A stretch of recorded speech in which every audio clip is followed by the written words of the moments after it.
Best girl? Who's best girl? Frank? Not the redhead? No. I don't know. Something about her, the way she dressed, that didn't really. That's the one maybe complaint, perhaps. It's her costume I thought was a little too anime fan servicey. Boobies, you know. Miles, favorite? Rose, sorry. She crazy. Wait a minute, though. Hear me out. I can fix her. Okay, Here's hold on. Miles. Wait, one sec. He's been watching too much of the Rising Shield here, or whatever it's called. Now, All right. I can fix her.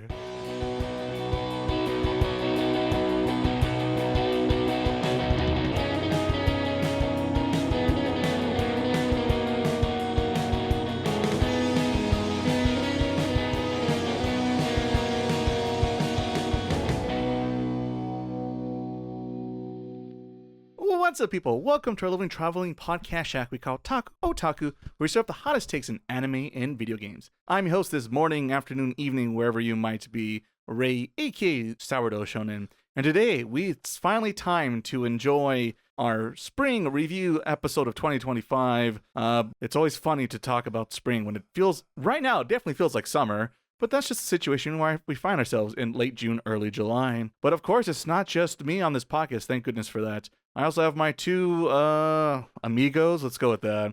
That we're going with today? Yeah, why not? And that first voice is my brother Miles. Miles, hello. How are you doing, sir? I am very warm in here right now. It feels like a nice sauna, huh? But the quality of these microphones are so smooth, are they not? In there, you can feel the heat through the mic. No. The listeners get the nice, cool vibes of this amazing podcast. Not these hot takes? Not the hot takes. Well, they're coming soon. We'll get to our weeks and definitely the reviews. They're coming. I promised them in the beginning of the podcast, and we will deliver, all right?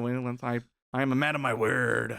And of course, as I'm a man of word, I must introduce our third and final chair, Frank. Hello, Frank. How are we? Okay. Okay. What do we have to do to make your day better than okay, Frank? You don't know. All right.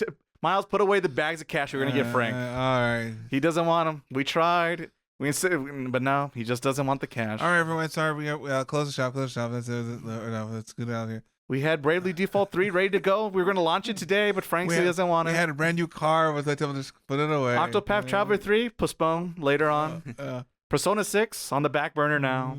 We're going to do it all. The next Fire Emblem. Actually, no, bring out the next Fire Emblem. No, put that out. I agree. Yeah. We need that. You need that? And we'll play that for a whole year and it'll come back. That's all we need. That's all I need, maybe, is what I'm getting at, really. So yes, that's our little intro here to our little anime video game focus podcast. For those who don't know, really quickly, if you just can't wait, you're missing out on this great banter, so I don't know why you want to skip ahead. But if your time's short and this and that, and you just want to get to it, we do have timestamps down below for you for those several anime reviews. We have actually 4 anime reviews in store for you this episode. We have Witch Watch from Miles. We have every time To Be a Hero X. To Be Hero X. See, it just doesn't jive every time. From Frank, and you got the double hitter from yours truly being Kowloon, a generic romance, and oh goodness, to Bumpkin to Master Swordsman. I always butcher the full title. Old man Swordsman who is tired. Indeed, a protagonist I can relate with, let's say for sure. I am scared how much I relate to this man so much. So we're going to talk about those 4 shows coming up, and then we're going to get to spoiler talk, so you could jump around wherever you're comfortable when you're ready, and hopefully we get you anticipated and find something new to add to your watch list coming this year. But before we get to all those GC anime hot takes, we must talk about what have we been up to recently since our last little podcast and see what everyone's up to. Let's see. I think I checked Miles last time, so I'm going to flip it back around to Frank. Frank, what have you been up to since our last little recording? A lot of working, basically. But in the little time that I've had, I've been watching the homework. There are 4 shows. That'll keep you busy. What else? Of course, as I watch, I play Maple. Of course. Oh, I did start reading a bit of Ippo. Oh. So I'm like, I think I'm almost caught up with the up-to-date one. That's a lot. It's one of those I want to, but at the same time, I've been like the anime guy, so I'm kind of waiting for more anime, but yikes. Well, I didn't read the whole thing. It's just from where I left off the last time. Okay. So it was only like 100 chapters. Oh, okay. Only. For One Piece fans, it is nothing. What else? Speaking of Ippo, it recently came out on Netflix, right? Yeah. The whole thing, like All of it? Is it Yeah. all out there now? All the seasons? I think maybe not the movies, but it just got me thinking. Like maybe if enough people watch it on Netflix, it'll pick up. Netflix will be like, "Hey, how about we start making this?" That'd be really nice. Oh. I know by JC staff. that was the biggest problem. Is Ippo was kind of a bit of in a limbo for a long time, but more in the last, I think, year or so, it's on Netflix and other things. So that'd be very good because Ippo is bloody fantastic. Especially if you like a little sports anime and you haven't watched Ippo, you need to go watch Ippo. So I'm hoping it picks up and we can have finally the end. That's what I want. I want to watch it so bad, but it's one of those. Once I watch it, what else am I going to look forward to? Oh, you're like my friend. Cripples me. He's the one that got me into Nichijou. Oh, Nichijou. And he's all like, we would watch it, and then I'm like, did you finish? He's all like, no, I haven't watched the last episode. So why not? If I watch it, then it'll be over. So I'm like, oh, okay. I've been like freaking out for the longest time. Yeah. It's still alive in my heart. Exactly. You don't watch the final movie, it's never over. Tell that to Demon Slayer. That's it. A short week. Miles, brother. Every time I have to do it. Yeah, of course you have to. Huh? My Metal Gear rot brain it is. What you been up to since our last little recording? Well, obviously the homework, but we're going to talk about it later on. It's coming soon. I guess I'm focused now on playing ZZZ now because they did just now. Well, it's weird because they changed basically the whole premise of the game, which is very random. So the funny part of this whole game, because the object games that you're really the protagonist, but no, they're not really like you're not playing as protagonist per se. You're kind of like you could I didn't have like they're actually characters in that. I was gonna say ours is the exact opposite. You've been talking this whole time on this podcast. Yeah, well now they're changing it around, so now they're actually they're not characters. Well now they're characters still, but now they fight and now they're part of the team per se now. Sure, I'm just gonna nod my head like a bobblehead and move on. Yeah, well, it's just funny how that game changed in the last like patch or so, I guess. But now it's in 2.0. Hey, it's fun. It's still interesting, but it is of all the Hoyo games. It is the one that's the most, I guess, trying not to be Genshin as much. I guess even Star Rail now is kind of more like Genshin. I feel like you've been saying this before, but I usually zone out during these conversations. Yeah, I know you do. But just a reminder, brother. Yes, pretty much all end up being the same eventually. What? No. Oh, yeah, I know though. So anyway, so there's that little update. We'll get into more content later on, I guess. Other than that, I guess that'll be it. The more I think about it. That's it? Just gambling your gotchas. Well, no, I need polychromes, so that when I get the polychromes enough, then I can start gambling. Don't sleep on this. I'm almost done. Bro, the pain will be over soon. Believe me. You say that every podcast, and yet here we are. But yeah, so that's the end of my week, I guess. Alrighty, well, there you go. Look forward to more gotchas coming at you. Gotta catch them all. Can we talk about Pokemon? How do you say Pokemon? Oh, no, Pokemon? We're gonna have a discussion right now on the podcast, really? I like to say Pokemon because that's what Ash said in the first episode, so I always like saying that. And the olden time Ash said that. Well, he says it like the first several. Yeah, I was gonna say like the first batch 10. of episodes. Everyone says Pokemon, so I always call it Pokemon. Japanese is similar to Spanish, so they pronounce certain words the way you would pronounce them in Spanish. This is true. All right, I guess after offending everyone, let's talk about what I've been doing, and I guess not much because 4 shows is a lot to cover. Let me tell you. But let's see here. Video game wise, the only thing I've really dabbled in is the thing I kind of started getting back into last time on the podcast, being Splatoon 3. Yeah, I'm back in, baby. I'm John Wicking it right now, real bad. I think there's a Splatfest coming soon. I think there's Summer Splatfest. I kind of hope. I think they stopped doing that, but I'm kind of hoping they bring it back. I heard that there's been a new one in the summer. They say. I need there to be because I'm back on the saddle. I need it in my veins right now. I still have my snails, which allow me to do certain things, which is still good, but more is better. And now I'm becoming. It's been so long. And I've never been that big nerd of Splatoon in general with 1 and 2. But now that I'm like, I don't know, I'm playing the meta game question mark. And, hi, welcome to the ring, brother. And like yeah, I know. And literally going through my outfits and being like, well, I need all the inks to either more ink in my tank or faster respawn or this or that. I'm really using all the little boosters you can get. So you're not just grinding and getting parts. And getting random shit. I'm actually swapping for the right cores. And then you And then you get the garbage artifacts. So you get the garbage Then this drive. you reshuffle with your snails, and I still think I like a 25, 30 of them, something like that. And then you can put that stat on your character. You're like, well, this is great. This is okay. So it's like But I could do better. So yeah, that's the thing. So I'm slowly becoming that guy, which is like, I don't know, good and bad, I guess, question mark. But yeah, having a lot of fun with it, playing both the regular turf wars or the salmon run. It's always nice to have the different co-op, and it's always like, you can always tell when the kids are out and about during the salmon run days because no one actually puts the damn goldfish or whatever they are in the tank. And then here's Ray going like, cursing out loud. Stupid kid, but you gotta score the points. You see Ray's hair going Super Saiyan 2. That's, like, oh, he's having Sparks fun. literally go flying. But yes, that's been my drug of choice when it comes to enjoying the Switch 2. I haven't really... I'm tempted to go back to Breath of the Wild, but I'm trying my best not to fall into that sinkhole, comfort hole, maybe. Comfort sinkhole? Because it, like I mentioned last time on the podcast, the Switch 2 version is really nice and makes me feel like this is a brand new game in a certain kind of light, weirdly enough. But I'm trying to stay away from that, and I'm trying to switch over to something new for me.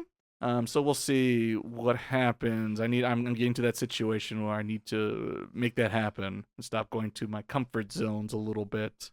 And then let's see here. I think we must have saw something in the last week or so. Miles, movie, TV show wise. We saw Mission Impossible 7. Oh, yeah, because Frank talked about the last one last time. So then we saw the previous one. It's terrible. It's really bad. It's pretty bad. It's the worst one by a mile for what and it's, to be fair, it's been a long time since in the other Mission Impossibles, but easily the worst one in my recollection. I like that one better than part 2. Oh, the part 2 of the last one. This one. Right, you did mention that you like the previous one versus the newest look one. Forward to that. Yeah, I guess so. It was weird without getting into like spoilers because I guess it just came out relatively new on it's Paramount Plus and all basically that. What crazy thing did Tom Cruise do in this movie? That's basically what you watch pretty much that. And that's the other thing. Even the stunts are just okay in this movie, honestly. Wow. But I mean, when he keeps doing every dumb thing there is possibly to do in a movie, how do you outdo yourself, right? Yeah. And Uncharted 2 fans rejoice. I'll say that as a slight teaser for that movie. But yeah, I didn't really care for it. But like I said, maybe if I rewatched all of them, maybe it would rank higher. But I think it's the weakest one. Maybe next to, what was the fifth one? The fifth, Rogue Nation. Well, I think the fifth one looks a lot like it's technically fine, but I cannot remember. I only remember him going down the toilet swirl hole. That's all I remember from that movie. And Hawkeye was there. But anyway, so there was that movie. Oh, the Predator thing. We saw that. Oh, but by accident. I did not realize it was an animated thing. It was okay, but also kind of clunky. Well, it's like one of the animes we saw, but actually a better concept with that than what the anime did. Yeah, you could say that. I guess coming up really soon. See, here's the weird thing. When you do the Predator movies, because they released one like pretty much every decade since the original came out, something roughly like that, right? Very sporadic, but now that like Disney acquired the franchise, they're like, let's make this into a real thing, like everything else they've ever done. Yeah. And so, but it's like it becomes a little bit fatigued now, a little bit. But we'll see. I mean, they tease there's more of the prey thing? Question mark. Yeah. Well, which also I think I talked about in the last podcast. I guess I'm all Predator heavy out here this summer spring season we find ourselves in. I'll stick to one because I don't got time to bleed out here. That's what I say every time, especially with these terrible animes we're about to talk about. I don't got time for these bleeding hearts and their weakness. I only accept the best of the best. And gentlemen, that's what we're about to do right here on the podcast. Talk about the very best of spring 2025 that is out there to offer for people out there who are a little behind, maybe like us, and trying to catch up now. And so yes, let's talk about some anime shows. Bum, bum, bum. Okay. You know what? Since I have the double hitter, I guess I'll start us off, gentlemen, so it evens out a little bit. All right. And we'll talk about, I guess, the easier show to talk about. And we'll talk about, what is it? Anyone from Bumpkin to is that literally what's called? Country Bumpkin to Master Swordsman. I just remember towards Master Swordsman at the end. So this is a series that is over on Amazon. So if you're a Prime member, you could check it out right there. There's a dub available along with subtitles. This story, as you can imagine with a title like that, is set in a fantasy setting. where you meet a country bumpkin who is out in the middle of nowhere in this, like I said, fantasy world. He's just trying his best to become the best swordsman there ever was, kind of. But he's not Ash Ketchum, young years old. Yeah. He's a bit of an older guy, probably early mid 40s would be my guess. I don't think they actually specify. So he's definitely listened to this podcast. But he's like kind of this single-minded guy. He just wants to be the best swordsman. He's not married, doesn't have any kids, anything like that. He's still kind of living with his folks at the dojo in the middle of nowhere. Say no more, fam. Say no more. And sure enough, he's just happy with that, content being a simple life. But of course, his mom and dad, there's like, "Where's my grandchildren, asshole? Step up your game. Go find yourself a wife." A little bit. And he's just like, kind of reluctant, like, "Mom, Dad, it's fine. It'll be all right." But lucky for us and him, and definitely his parents, one of his former students arrives to their little family dojo. Oh, yeah, you're going to say he was a teacher, I guess. Yes, he does run a dojo swordsman. He's been teaching generations of swordsmen out there. And sure enough, one of his former students show up, who has now become one of the, I think she's the commander of the knights at the local capital in their country. Yeah. And has given him the assignment to come teach at the capital and teach the next generation of swordsmen in their fancy school. Even has the king's signature and everything. And pretty reluctantly, he accepts the job and moves to the capital and tries to teach new students. But this guy is very reluctant and not very confident at all. He's just like, "Oh, I'm just a nobody. I just train kids for self-defense. I'm not like, I'm no, John Wick or whatever equivalent killing machine badass. I'm not the hero, guys. I'm not cool. I swear. I'm just an old lame man and going about his business." But it turns out he's a little better than he lets on to be. And sure enough, he gets a couple trials and tribulations early on because no one's heard of this guy. He's a nobody from this hick little town. And he has to prove himself one way or another. And everyone, sure enough, realizes, like, "Oh, this guy's really fucking good at this job. He just doesn't realize it." And he's very humble about it. And that's like kind of the ongoing joke. If he goes, "Oh no, I'm just a nobody. I can't do anything," and then of course he destroys all these monsters and he kicks all these other master swordsmen's butts as the series progresses. When he gets to the capital, sure enough, he meets other formal students of his. A lot of students. Apparently, the capital is. He teaches a lot. Everyone, I guess the way to equivalent, it's like Tokyo because everyone lives in Tokyo and everyone lives in the capital here. Yeah. So sure enough, he bumps into a lot of his formal students. A lot of them turns out to be female students. Wow. I'm not shocked at all. By it is an anime, so of course we have to sell some figurines with the story. But thankfully, and interesting enough, there's a tease of a romance in particular with the head commander of the knights who gets him the job. She definitely has a crush on her old sensei, but she's not like forcefully. It's not like cringe-worthy, stupid like there's a little bit of it, but it's more of in a cute, silly little way than a like, "Oh my god, get it together, man and or woman." Yeah. So like it's anime. Yes. So it does anime stuff without literally doing everything you would predict and think an anime in the situation would do. And that's what I found refreshing, and that's why I gave it the pass back in our preview episode. So that is the premise of the show. It's very slice of life early on, and without getting into details, we do get a form of a plot towards the very end of the season. And they even announced a season 2 after this last season, so that's very refreshing because I've complained multiple times this very podcast that where we don't get an ending and we don't even get a promise of a season 2 that I lose my mind. So thankfully we got a season 2. But yeah, that is the synopsis and the little teaser of what this show is. So again, to our non-spoiler talk review critiques of this show, I guess I'll get us started off as well. Like I said, I like the fact that there's kind of a romance thing happening, but not really. It's in the back of the scenery.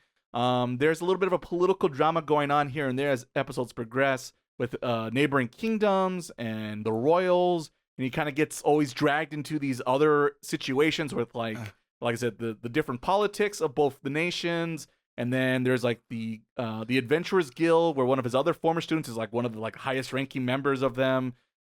He gets called to help them out several times. And then there's the whole magical corps with the baddest ass the Tsunade equivalent little girl who's not a little girl but merchandise, I guess. So yes, he gets dragged around, but like I said, I found it very interesting that his character, because a lot of these main protagonists in these kind of stories are like, "Oh boy, let's go get him. I'm going to become number one." But he's always, "Oh shit, I just kind of wanted to enjoy my day off and ah, shit, if I don't or do this. Or I guess reluctant to like to put it into a situation like I didn't ask to be a part of this. Yes, it's always the right circumstance always occurs. So it's a little bit of like it's very also comedic in its plot points here and there because he's always like shoulders shrugging his way to these victories, kind of.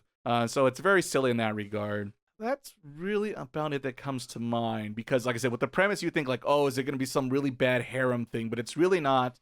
It's more about a master teaching his students, despite they're no longer his students, kind of. But of course, in all their eyes, they still see them as, his students, his pupils, and he's got more to teach them. And he tries his best to really to keep that relationship intact of teacher and student, right? And so I do find that very cute and wholesome throughout the show, where he tries to find some angle to still kind of stay on top, despite like technically if it's a one-on-one straightforward fight, like he's gonna lose. So I guess that was the other refreshing thing is that he is not also the OP protagonist character that you're used to in fantasy settings like that. So like I said, it does anime things, but not doing the anime things at the same time. Yeah. Or at least with the main lead protagonist character. He changes it up enough to make it feel different and unique. So yeah, I think that's about covers it. If I give it my old YouTube score, I'd probably give it a 3 out of 5. I liked it. I was entertained by it. But I wasn't, jumping out of my seat, and I wasn't walking away from my seat. I was just enough with my seat. Maybe I checked my emails or something during the show, but that's about it. Kept it, light enough and interesting enough, entertained just enough. And with that, we're going to pass the baton over to Frank. Frank, what did you think, non-spoilers, about this little anime show? I liked it. I think it was easy to watch. Pretty much what you said, 3 out of 5. I was worried at some points because it's like, oh no, another one's showing up. Another girl. And then so I was worried it was going towards, a slippery slope. But thankfully it was like there, but not there. So yeah. So it's just there. I mean, I don't even know if we talk about the whole show, if it would be spoilers. 'Cause I feel like not much happened. Yes, this is also true. So I would say I don't know if I would recommend it, but if season 2 comes out, I will watch it. Yeah, well, that's fair enough. Because I'm like, I already watched it. Okay, I want to see where it goes. Not really expecting, not sure what to expect from the action because it doesn't feel like one of those shows where it's like, okay, can't wait for the next power up. Yeah, yes. It almost feels like, no, he's done. He's done leveling up. Yeah, there's only a few more tricks I think he's got up his sleeve. At most, he's just changing armor. That's it. Yeah, changing gear. So it was nice. I that's the one I finished first, and it's because it was the easiest one to watch. It is very easily to digest. That's for sure. All right, Miles, what do you think about this show? To me, I think this show, like we said already, it's pretty easy to follow. There's no really anime. It's not it's not a young person like going, oh wow, boobs for the first time. So like, the kids are, it's an old man who's very tired. I feel so much with Beryl so much sometimes because like I just want to get out of this thing. I really don't want to go to this event. Like I just want to stay home, chill out. And then there'll be something like, well, if you don't go there, it's a disgrace to the country or something like that. It's like, fine, but like he's reluctant to do like what. Like I just want to go back to my house. I just want to live the countryside. Want to go do my lessons in the morning and then clock out. Just chill out, man. Yeah, because he's not. It's funny because like I always is that kind of similar contrast to say Kaiju number 8. We were hoping that the Kafka was more laid down because he's older, but he's like he just plays every shonen character you've ever seen. Well, like with this one, there's a difference, yes. And he's just like I know he could OP or fight whatever, but he doesn't. He's just there. I just want to teach so I can go back home so I can get off my back. And it's it does very well of kind of like little subversions like, oh, here's this character, oh no, here's another, but none of them really like you mentioned before, no one really, like they're all, it's like a teacher and student relationship for the most part. Mm-hmm.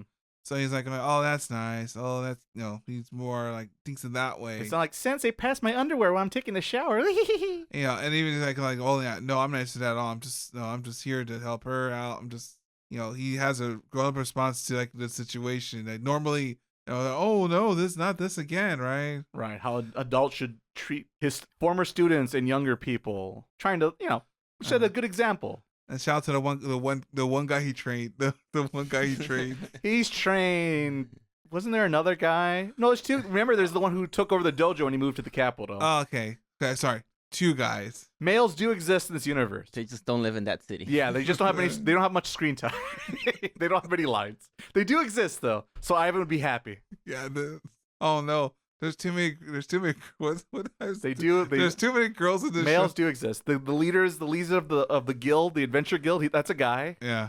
But no, other than that, it's a great. It is a nice watch. Now it's like it's like a super budget show. Sometimes, well, the sword fights actually do. There's a couple like the CG animation actually isn't bad. And it makes sense where they do it because like, well, like how are you gonna show? There's no fact of being on a budget. The show's not like Yes, the animation is not amazing, but it's well balanced. And once again, the CG stuff is pretty solid. It takes me a sec to be like, oh, they switched over to 3D. Because a lot of times I always think of the Frieza movie from the Super stuff. Wait, we're gonna find where they look like their PS2 characters instantly. And then you and me, because we're idiots, we're at the movie. They're going, oh yeah, and you could. But here it takes me a second, like, oh, they switched over. So like the modeling of I guess 2.5D to 3D is pretty darn good for a show that's done by an anime studio. You go, who? And the best part of it, like it's really easy going. You don't have to worry about like pretty much these people are they're here. I can enjoy this without having to think too much, per se. It's a relaxing story, I guess. Slice of life. Yeah, slice of life. I feel like you're saying a lot of words to say just slice of life. It's okay to say slice of life. Everyone understands. Oh, slice of life. The only downside is that the dub is a little... The dub is a little clunky. It's very old school, straight to translation, and not very... If you just heard people talk, it's a little weird. I guess, for better or worse, Funimation, Crunchyroll has spoiled us with their more normal sounding dialogue scenes, and this one by Amazon, they're showing their experience a little bit, and also the voice cast, bit of a mix, a hit and miss on that one also, perhaps. All right, so that is our spoiler-free talk about from Country Bumpkin to Master Swordsman. Spoiler talk.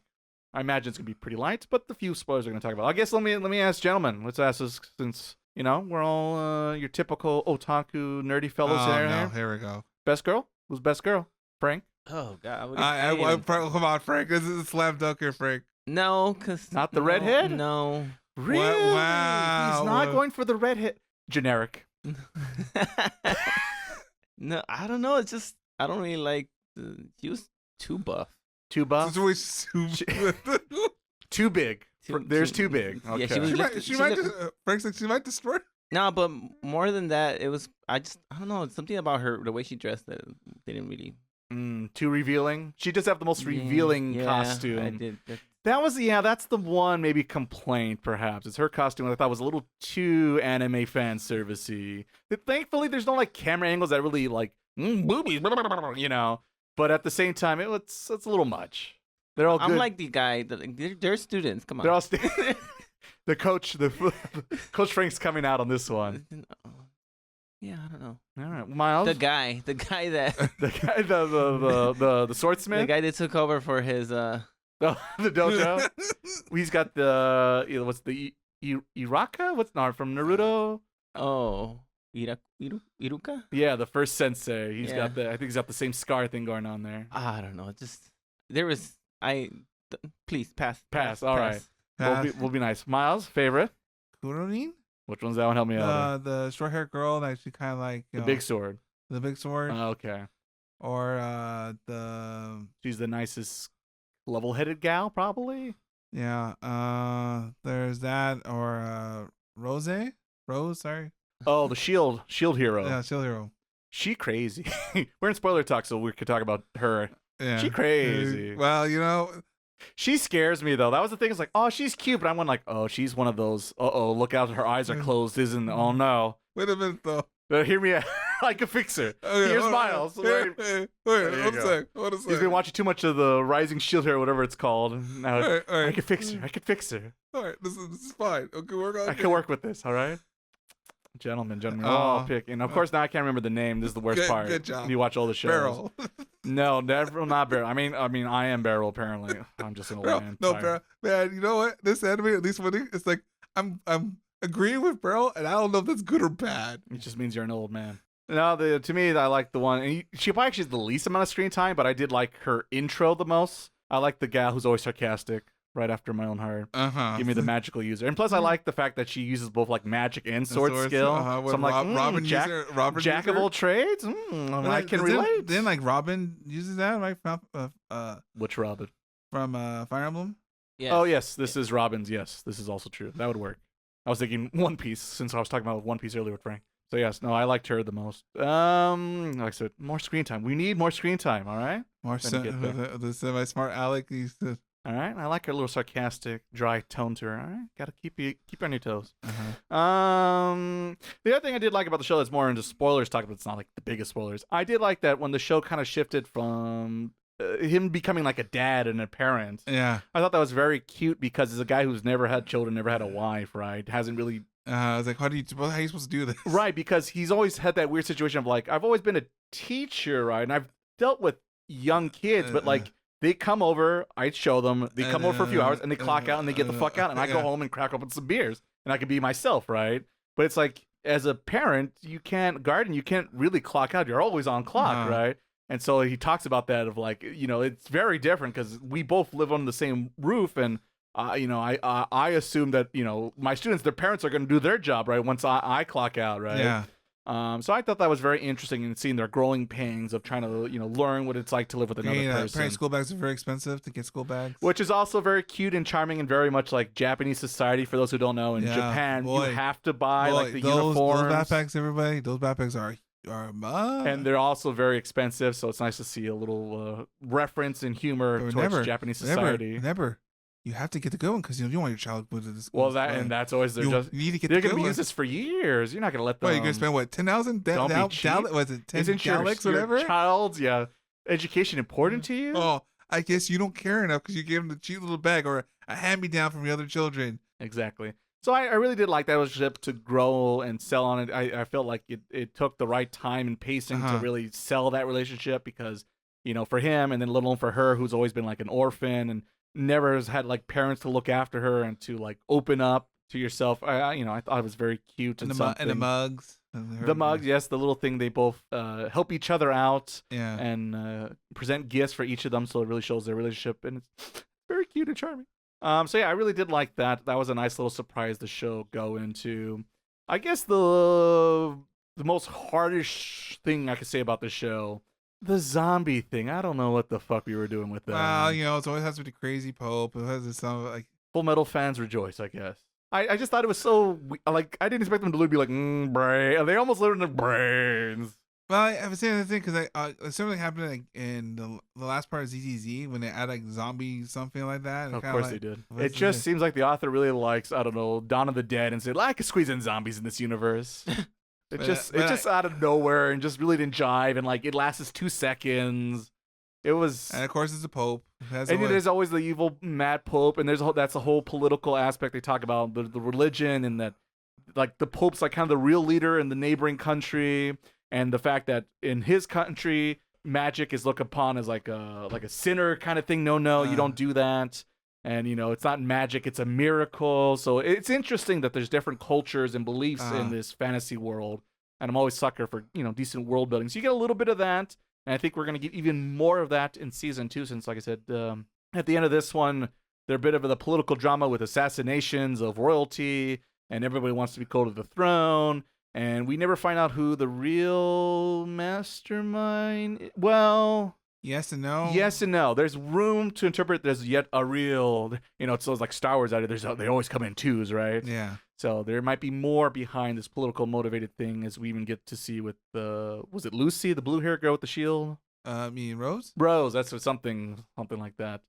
Her actions, I thought it's an interesting dynamic they had there with the little skirmish there fighting each other. And fighting for what they believe in, what's right and what's wrong. Yeah, I was expecting a Yakuza fight at the end of the season. Yeah, so that a nice little drama beat for a climax for season 1. I thought was fitting, and I like I said, I am interested because I like slice of life, but also I need a little bit of plot to keep me going, and so I am a little bit excited to see a season 2 down the road because I would care to hang out a little bit more in this world and see what happens and see. Because most likely, if there is going to be a romance, it's going to be with the silver hair girl, commander of the Knights, or nothing. I just like that one part where the other girl bumps in, like, or he bumps into Rose, and then like she's starting getting jealous, the silver hair girl, and he's like, and he realizes like, oh man, I don't want this drama, bro. That's like, I can tell you right now, the podcast this week, that's gonna be it's like just. I don't want to do this. And it is kind of nice just because, like, he's not totally oblivious to the fact that, like, she has a crush on him, kind of. Yeah. But he just kind of like, she's going through a phase. She's puppy love, right? Kind of. Yeah. And so I do like that because a lot of times it'd be like, what? She has a crush on me? I would never. Oh, that's not a sister or something like that. Yeah. Oh boy, indeed. All right. I think any other spoiler talk, gentlemen, for this anime title? No, I think we covered bases. All right. It's a good solid show. Not exactly gonna win anime awards of Crunchyroll. But yeah, it's a bit of a hidden gem. But I think popularity wise, I looked at the numbers this morning. It ranked fairly high for the season. So good to know that we're not the only ones who checked out this show. And hopefully with this podcast, maybe a few more people will check out this little slice of life fantasy show with a little bit of heart here and there. So we'll see what happens in the future. Kind of reminds me of the guys from your anime where they talk to him. He's like, "Well, I watched this, but you wouldn't know about it because it's not yours." It's too niche, too cool. It's too underground for you guys. I'm the only one that knows about it. I'm a real hipster. I don't do mainstream. Yeah. Oh, that's funny. We'll get soon. Witch Watch coming. Before we get to Witch Watch, let's talk about Frank's selection this season. So Frank, why don't you kick us off with To be a hero. To be hero X. To be, see, Miles fell for it. He fell for it. You fool. Tell us what this show is about for those who didn't get a chance to listen to our preview episode. I don't know. I think there's a hero. Well, okay. So if you remember what I talked about last time, it was this guy who works at a hero company. Yeah, it's like a hero ad agency. Yeah, so he would just like make the commercials and stuff like that, and an accident happened, or maybe not an accident. Yeah, stay tuned. And then the boss of that company kind of like, to try and cover it up, she made that guy the hero, will pretend to be the hero nice. Mm-hmm. And then so, you go through his life now as nice, and he has to like pretend to be nice to nice. It's such a dumb...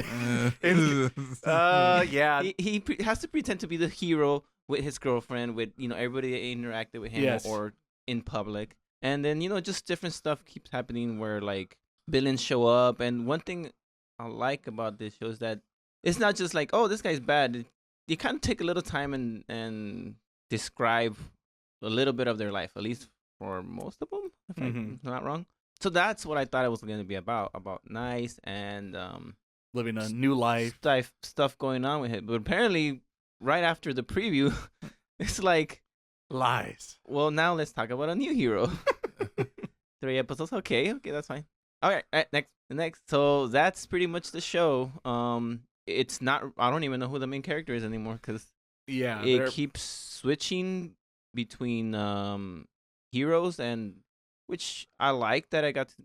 It was refreshing, but at the same time, it made it a bit confusing. Yes. So what is it about? I don't know yet because it feels like it didn't even end.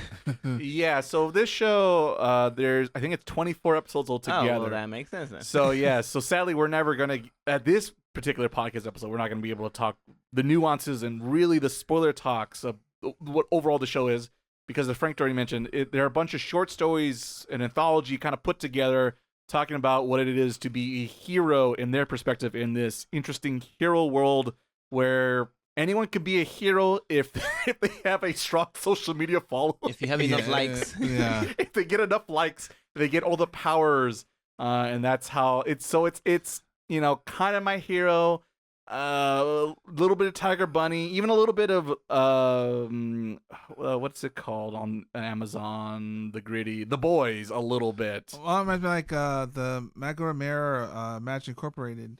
Yes, also that would work as well with magical girls. But yes, it's more than My Hero, I guess is the way. And then I'd the say song reminds me of the show Arcane. Yes. Which also the animation, despite I've never seen the show, I've seen pieces of. It has like 3 different GIFs. animations because it switches between like computer. Yes, because apparently I didn't know this at the time. Because of course, obviously, when you look at it, because most of it's in CG, but it's not even like the typical CG we were talking about in Bumpkin. It's more like video game CG. Those like ZZZ. Yes, and it feels very much like this is from like Korea or China, and of course and apparently it is because it's like a collaboration with like Chinese corporations and Japan. So it's this collaboration of stories to equal something. But in a weird way, I thought it was like, is this like an adaptation of a video game I haven't played yet You or know something? what? I thought the same thing when I was looking it up. I'm like, I'm not interested in the game. Right. Just want to see this, huh? And then it took me watching the show to realize this is Yeah, this is the thing. yeah, definitely different. And it's just like I remember how I talked about the opening and was like, who is this guy? Yeah. And I'm still like, who is this guy? 12 episodes later, and I still have no idea what the fuck's happening. He comes out like the second to last episode, and then that's it. Like, It's he comes out like 90% of the opening. yeah. It's a mystery. It seems like we're building on something to lead into a bigger plot point or thing question mark, but we don't know yet because all the episodes aren't out yet. I got a bit of a sense where it's kind of like connecting because I would watch each individual story, and then you would see like on the news something that happened in the previous story, Yes. and then it was like, oh, I guess this is very close to the timeline that the other stories happened. Yeah. Yeah, it's a little confusing. Well, Yes, very confusing. Well, Sorry, you go first. I feel like you had to like rewatch it because now it skips timelines. Like it says year 28, year 36, 20. Oh, Yeah, that is one thing I was like, did I miss something? Because it would say like 12 years after the. And by the way, Hummel's still dead. Himmel's Still dead from Free Ren. Oh, You know they say it's like it's been so many years since he's been gone. That's exactly. That's what like the only type step you have in this universe. Himmel's still. Hummel's still dead. Yeah, 12 years after the commission. I'm thinking, what is the commission? Did they talk about this? Like, what's going Is on? Gordon here? Commissioner Gordon here? I didn't know. Batman? And yeah, so I don't know what that was for, or I guess just to tell you that it's a different time period. But Yeah. what is the Yeah. commission? Exactly. Yeah. So am I supposed to say it like that, or what am I? Yeah, I guess your overall score or recommendation without getting into details just yet. It's hard though because It's not done, but I did enjoy it a lot, even though it jumps around a lot. I enjoyed it. I would recommend it. I would risk in recommending it, even though I haven't finished it. It's taking a gamble. Yeah, cause Let it ride. like the only thing that would really suck is if it has a stupid ending, and then I'll be like, I'm sorry, dude. But it'll be a season. No, the real starts in season 2. So Oh my goodness. but it shows me enough promise to think, okay, it might go the right way. But I guess I would recommend it at this point with but I haven't finished it, so like it's not a solid recommend. It's more like a potential. Potential. Yeah. Keep it on your radar, just Yeah. in case. I need to finish it first, and then so I can have my true thoughts. It has its flaws, but I had fun watching it. All right, fair enough. Miles, what did you think about this anime title? It is. I feel like I kind of like the later stories a little bit more. I feel like the first one at this point, I don't know who that.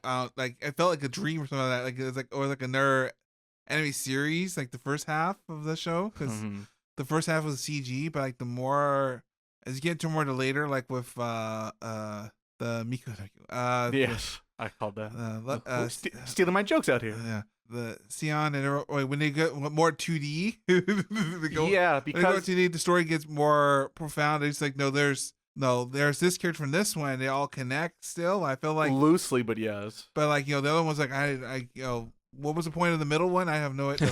Lightning Boy. Like I like that one the most. Someone just loves Power Rangers, bro. Yeah, but but it I forgot about that. It's like, oh yeah, that happened. Like what is that in this context? What does that mean? Yeah, it's like, how is he gonna be involved? Right.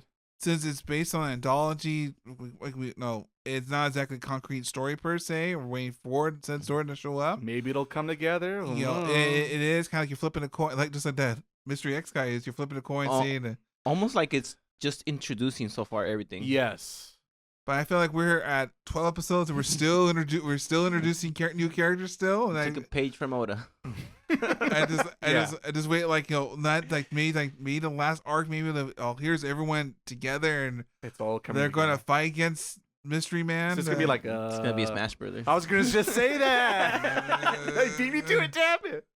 The space. Was it Space Embassy or something? Yeah, Space Time Embassy, right? Something like that. Everyone's here. Snake. I'm gonna wait for Sonic to show up and go. But I guess I'm serious because there's still enough 2D animation, or there's still enough like not even more so now at the later. Well, with Sion and Queen, they get more in depth of how the opposite of trust or the good power, I guess. He has a Star Wars thing going on in this one. Yeah, but no, at least there's something to like. At least you're kind of curious how this work out because apparently it does affect. They're like, oh, it slowly explains how the universe works. Question mark. But like I said, you have to it's kind of like Steins. You have to kind of grind it out until you get there. I definitely thought of Steins Gale watching this show. Like I said, when it ends like Sion's character, I feel that's when they actually start there's a power. There's some how this works. Who? The sing dance girl. Oh. Yeah, which is Lucky funny girl. because it's funny because she talks in Japanese but she sings in English. I think it's a weird. It's a weird compliment. That wasn't weird for me. We stick with English, no problems there. All in English, baby. There you go. I guess it is weird. The problem with the show that it also feels like it's like piecemeal here. Like you tell it's not like a concrete show per se. It's like this. All right. Well, not spoilers just yet. You're approaching on the spoilers here, Miles. You're pulling a little too many details. Sorry. I'm interested, but I'm not sure we're gonna like it at the end because I feel like if it doesn't promise, it feels like Rebirth. Yeah. I feel like and then when you get to the end, and it's like this whole man's dirty out here. So then I don't know if I can spend the time, but I guess I'll still watch it cautiously. For me, non-spoiler thoughts, despite like I said, they're all different stories, so it's hard to spoil things in general. In this one, also, to be honest, this was the toughest show to watch this season for me. It's interesting because another show, without saying the name just yet, there's another show that has a bit of a mystery thing going on here. It's pretty obvious which one it is with your two love choices. But with that show, I thought it did an interesting, better job of leaving some breadcrumbs for me to go, that's a tasty bread. Let's see if there's any more bread, and keep scooting along. Yeah. In this show, I was like, where's my breadcrumbs? And I was starving in this show. I had nothing to work off of. There was nothing. And the connections were so fucking loose. It was literally like, in that scene in the background? Yeah, now we're talking about that character. It's not like someone had really meaningful things that involved with the previous story. Yeah. So the tissue, the connections, the links in between these little story beats, they were hard to follow. I thought it's different, the animation, because like I said, it thinks more like it's video game cutscenes more than traditional 2D animation from, Japan, because a lot of it is not done in Japan. But the thing, which I didn't mind, what drove me a little bit more bonkers was the constant switching of art styles from 3D to 2D. And then, because the first two stories are mostly done in 3D with a little bit of 2D because, I don't know, they ran out of money or something. But it's not even like an artistical choice. It just felt like it was like, fuck, we forgot to animate these sequences. Call Japan. They could do 2D animation quicker than us doing 3D. So make them do this scene for us. But then weirdly enough, when you get to the third story with the idol character, it just becomes 2D again, or it's just all 2D. So it didn't feel coherent with its collaboration of multiple companies. It felt like I said, this part was made in China, this part was made in Japan, this might have been done in Korea if you look at the credits. Right? You know what it reminded me of? I learned this pretty late, but I guess in series like Smallville, where one episode one guy does it and the other one another one does it.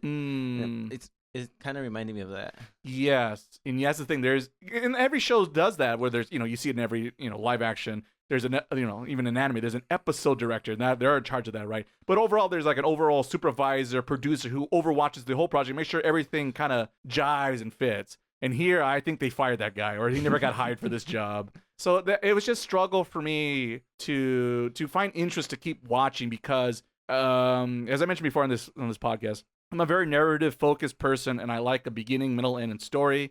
And I don't mind as long as we promise a season 2. I can be patient, but I need to be here. There's a season 2 coming, not just we'll see what happens. And right now, sadly, here reviewing the show, there's not enough to really digest and understand what they're going for. So I only have what I know, and like I said, I technically never saw the 4th story arc because I didn't know if it finished, and I kind of ran out of time and interest. So I'll be honest. I don't think it would have helped you. Yeah, that was the thing, is because I didn't realize that was like the only story that I could understand why they switched over the character.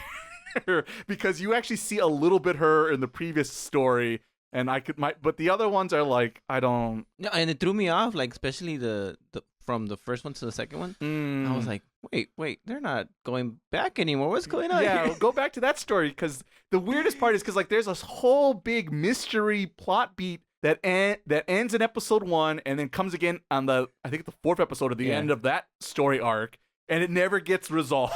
And I'm just like losing my mind out here of like, I have questions. Yes, questions. I was thinking the same way, and especially when I was finished, I'm like, they better have more episodes because this is a stupid ending. I will be pissed.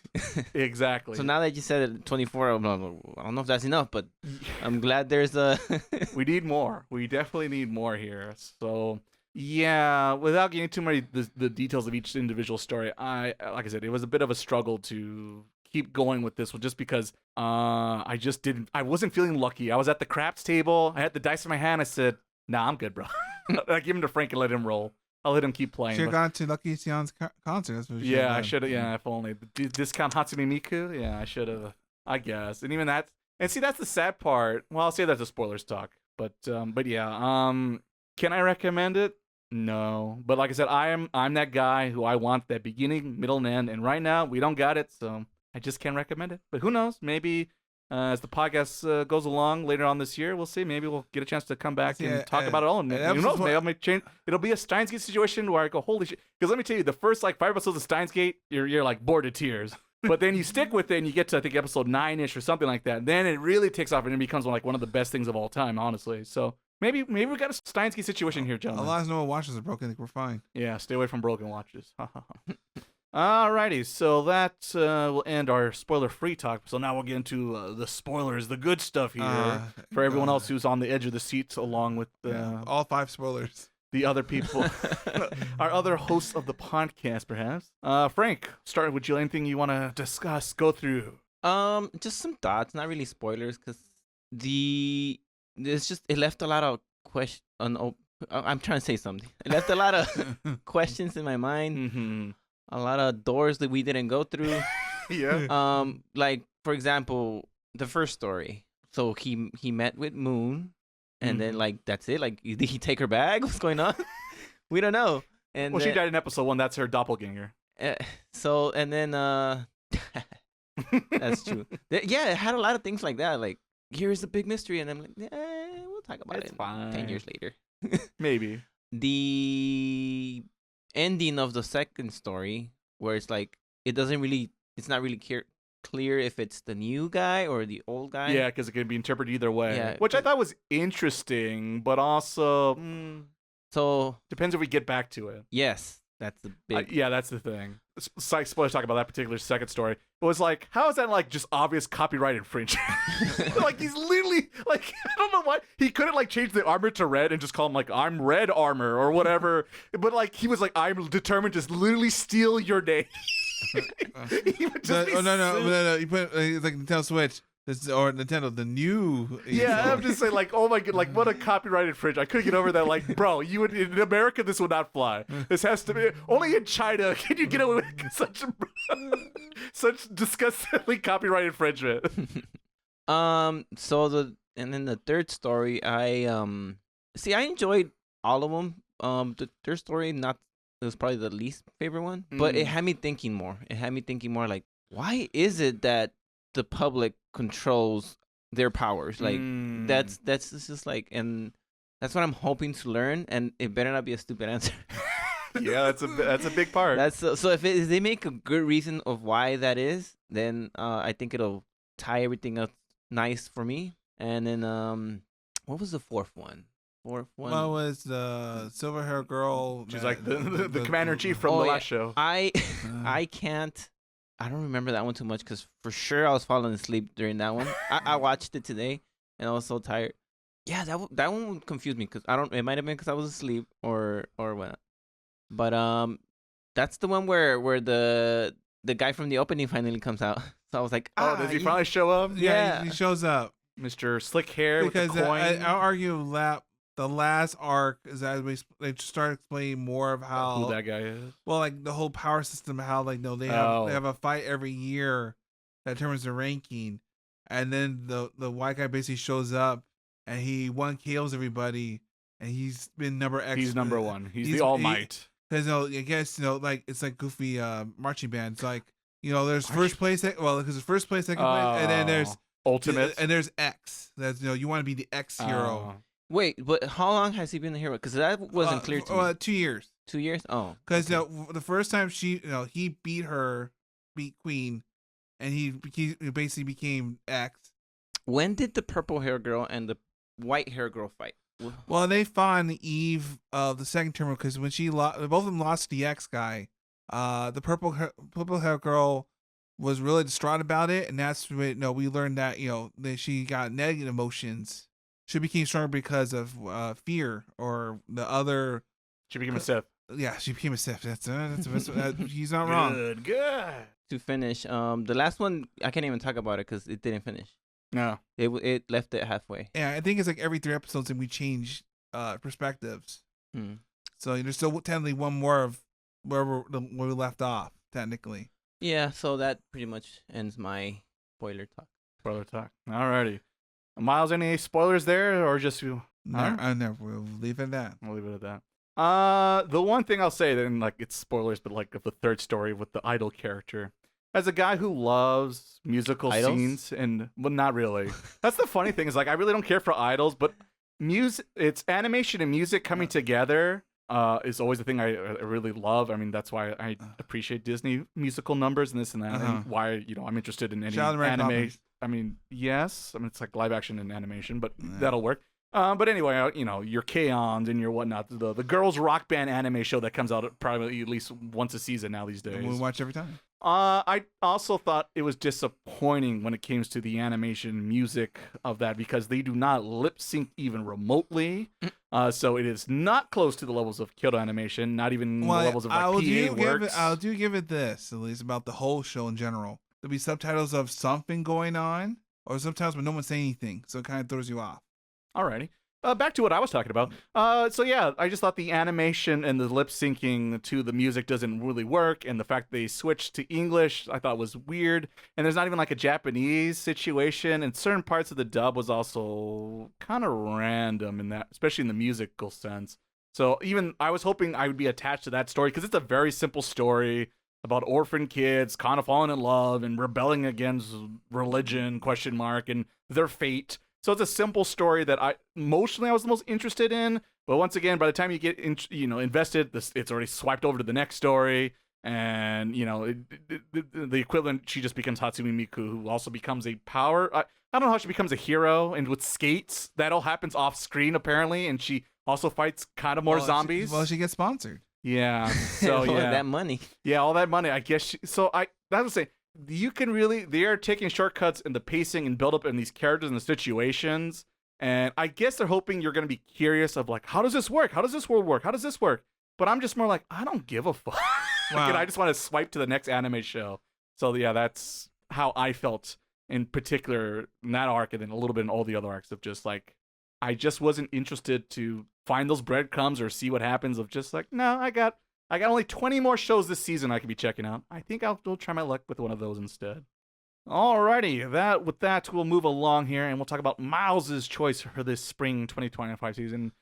So, Miles, tell us what Witch Watch is all about. So, it's a witch that has a watch. Anyway, so basically, like I mentioned during the preview of the show, basically we have, I guess, kind of like a half human, half ogre hybrid, Monohito, and he gets wrapped up in trying to protect his old childhood buddy, Nico, who is a witch. And through trying to help grow her powers and her trying to become a good witch by helping out people, things like that, they get into little shenanigans here and there and try to help the town with a little, What's mostly like comedy per se. In modern day Japan. by the way. Modern day Japan. It sounds like fantasy. Is this fantasy set? I know pretty much the shenanigans of the week, and then the one two shonen moments here and there, and a lot of shonen jump jokes. And I said they bump to like other, I guess, mystical human hybrid characters. I'm not even Supernatural, sure. maybe. Yeah, like a Tengu, which I still don't know what Tengu is, other than It's a flying man with the silly mask. yeah, That's all I know in Japanese subculture. and basically, they try to support each other and try to live daily life, I guess, as a household, trying not to help Nico learn her abilities, and at the same time, get into shenanigans here and there. Thoughts about the show without getting into spoilers and details. How'd you feel about this one? I enjoyed the show very much. I read most of the manga at this point. Of course, you have, you cheater. And I'm beyond the beyond Beyond saving? Well, we know that from episode 1 of this podcast, but keep going. I really enjoyed the show because it does hit a good part of being funny and having little moments here and there, and it's despite everything else, was more, I guess, not heavier, but more, maybe a little more complex per se. It's easier. It was an easy to follow show. It's simple to follow. All right. Okay. Another simple show. All right. We like simple shows so far on this podcast. I do. Let's see if we can keep going. Frank, what do you think about this show without getting to all the juicy spoilers?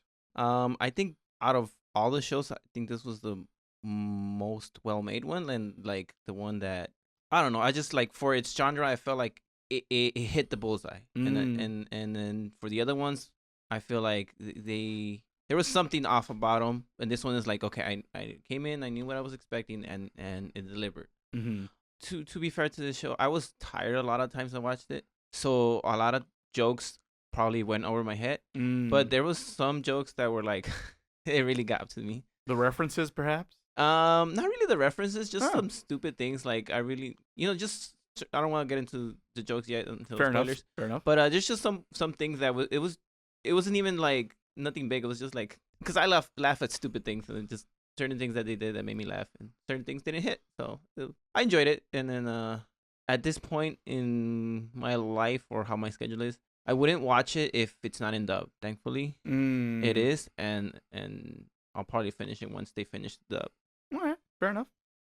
Yeah, I think out of all the shows we watched, this is definitely like the AAA big budget anime show for the season.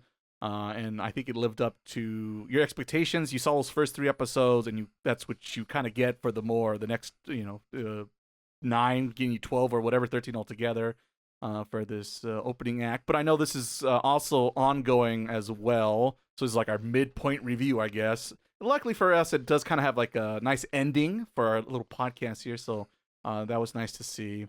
But yeah, it is definitely a comedy first with witch shenanigans of her doing magical things, but she's very clumsy at what she does, and she kind of makes the situation sillier and funnier, and everyone's always kind of reacting over the toply or making comments under their breath a little bit of the wacky situation they find themselves in.